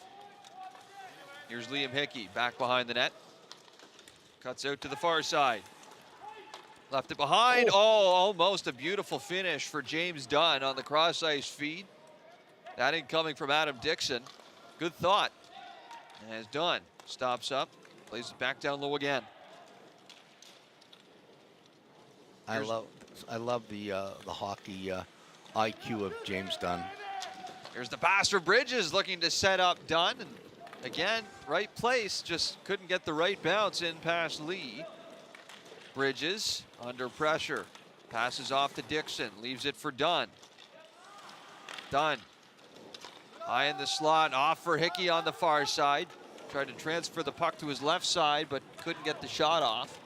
Stays with it though. Here's Liam Hickey from the face-off dot, back to the line. It's going to drift out to center. I love what the Canadians are doing right now, using everybody on the ice, trying to get everybody to touch it before they take a shot. Here's Hickey with the shot, bouncing in front for LaHoo, and he couldn't jam it through. And there's going to be a penalty here on the play. Yeah, LaHoo's going to get that for goalie interference. Second time LaHoo will skate to the box for Canada. And he said, if you read his lips, he said, he pushed me. And you're never going to change the ref's mind. I tried that for years, Victor. It doesn't work. And he didn't push you. But that's okay, you can try. Yeah, Lee is saying, I want this game to end. He wants to get back to the village. That's the one thing, I don't know if you ever had the chance to be in the village. The food is great. I've heard stories. Now, I wasn't over in the village when I was just in Beijing, but I've certainly heard a few things or two about the time. Yep. And that's certainly a unique part of the games. You don't really get anywhere else, be at a world championship or such. No. Back in Torino, one of the things I love to do with Sean Matheson from Ottawa, we'd go into the cafeteria at about 3 o'clock in the morning and order up a couple of steaks. Nothing better than a free steak at 3 o'clock in the morning. How many interactions did you have with other athletes from different sports? Not a lot during the tournament, especially in Torino, because we were on a business trip. But in Vancouver, tried to get as much in as possible, because I knew I was retiring after Vancouver. And there's some great people on other countries. It just, sometimes you take what happened on the ice and you can't get rid of it. Some guys can't. I love to, when the game ended, the game ended. Now, you might have some Norwegians watching this broadcast and say, that's not true, Rosie. That is definitely not true. Battle for it here on the far side as Riley fishes this one away from Jung and just plays it down the ice here without the Korean power play gone. See, the only power play goal Canada conceded. That was the first goal of the tournament that they allowed to the United States. Adam Dixon took a penalty early in the first period of play, and after what was a pretty promising start in the first 3 or 4 minutes of that game for Canada, it seemed like that power play goal was sort of what turned the tide as back it comes into the offensive zone. Here's Liam Hickey dancing around shorthanded. And Dixon will tell you that was a debatable penalty. Right. I don't know if that was really... Well, they called him for tripping. Yeah, which I've never heard in all the years I've been around. Low shot from Hickey. That's handled by Lee. And now at the side of the net. Slowly taken up by Dongxing Jiang. I don't know if you see the same thing I do with Lee. As he definitely did not have that much trouble handling the puck like he's had tonight. Everything seems to be like an adventure with him. This one slid off the boards. Koreans in the middle of a change. Canada almost picked that off. Still back and forth in the neutral zone. Canada's on it now, and they sweep it in. 1.5 minutes remaining in play. Jiang along the boards, looking to connect with Poinjuk Choi. Canada take it right back. Lavin slid it through the middle. It rebounds to McGregor along the near side boards. Here goes McGregor high in the zone now. On his right side, rifles a shot high over top of the net. Back out to the far side. McGregor has 3 on his birthday. He could have easy 7 or 8. Back into the corner it goes. McGregor slides the pass over for Westlake. Loose in front was Lavin. The pass just missed. Lavin takes a bump. Puck stays in at the line. Set out in front. There it is. Tyler McGregor's got a 4th. 11 in the game for Canada. We just said it. He's got a 4th. He could easily have 6, 7. He's had some great looks. Hit the crossbar, shot wide, but he's on the board, and that's extremely important.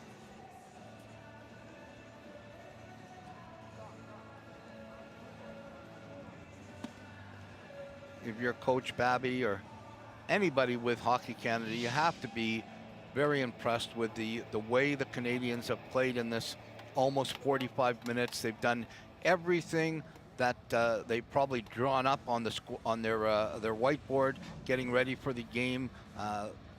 They're ready for I don't know what's going to happen in the gold medal game, but they're ready. I can guarantee you that. Final minute of play, 6-point game for Tyler McGregor. That leads everyone. 4 goals, 2 assists as he turns 28 years old. March 11th, 1994. What a great day for Canada. March 11th, 2022 has turned out to be a pretty good day for the Canadian Para Ice Hockey team as well. And what they want is March 13th, 2020 right. to be the greatest game since March 18th, 2006. Well, this semifinals will drift back into the history books. It's a big blowout win for Canada, 11-0 over Korea. Next stop, gold medal final in Beijing 2022.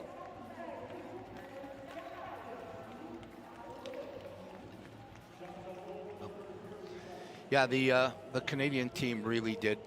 We can talk about it for hours. They did everything that they wanted to do. Coach Babby put together a plan. I will guarantee you he'll be very happy, Victor, when they get back to the village and him and Mike Polino and all the coaching staff sit down and go, we drew it up exactly the way we wanted to. We knew technically we were going to beat Korea, but we could have beat them in ways that might not have set us up great for, psychologically anyways, for the gold medal game. And that's one of the most important things that people that mainly don't know the inners of the game.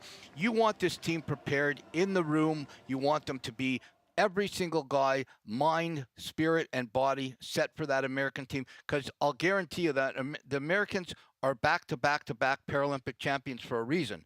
They are an incredible team. The Farmers and the Roybals and every one of them, Jack Wallace, they're going to be ready. And I think now Canada is ready more than ever. They're ready with their mind, and they weren't ready for game 1.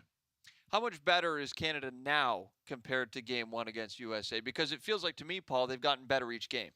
100%. They are now. They only played 3 games, which is crazy to a normal Paralympic games that we would have 4 years ago, 8 years ago, 12 years ago. That's done. You can't do anything about that. But I think this team, from the drop of the puck in game 1 to where they are now, night and day, a different team. And you saw that with McGregor with 4 goals and Bridges with 3 goals. The team is ready. Right, I was just going to bring up those veterans there, Paul. We see 4 for McGregor, 3 for Bridges. Greg Westlake gets his first of the tournament as well. So much about the young kids we've been talking about, and rightfully so, James Dunn, Liam Hickey.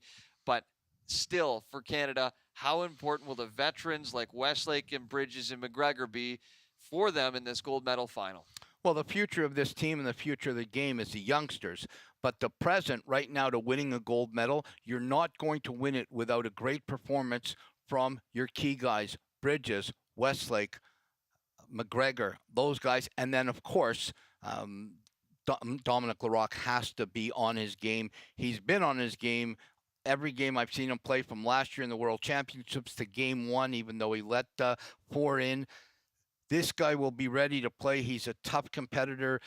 If the team plays like they can, we are going to have an incredible, for the ages, gold medal game. Do not miss it. It will be fantastic. Still more hockey, though, to be played from Beijing before we get to that point. Of course, there's another semifinal coming up between the United States and China, but then we've got the bronze medal game as well. Set your alarm clocks accordingly. It's an early start. Saturday morning, puck drops 7:05 a.m. Eastern, 4:05 a.m. Pacific. South Korea will be playing in that game. Yet to be determined. Likely to be China, but we'll see what happens after their game against the United States in the semi. As for the gold, Sunday, it'll be Canada, and we are anticipating USA. That's Sunday at 2 p.m. The replay, you can watch it live right on stream at 11 p.m. Eastern on Saturday night into Sunday morning, 8 p.m. Saturday night Pacific time.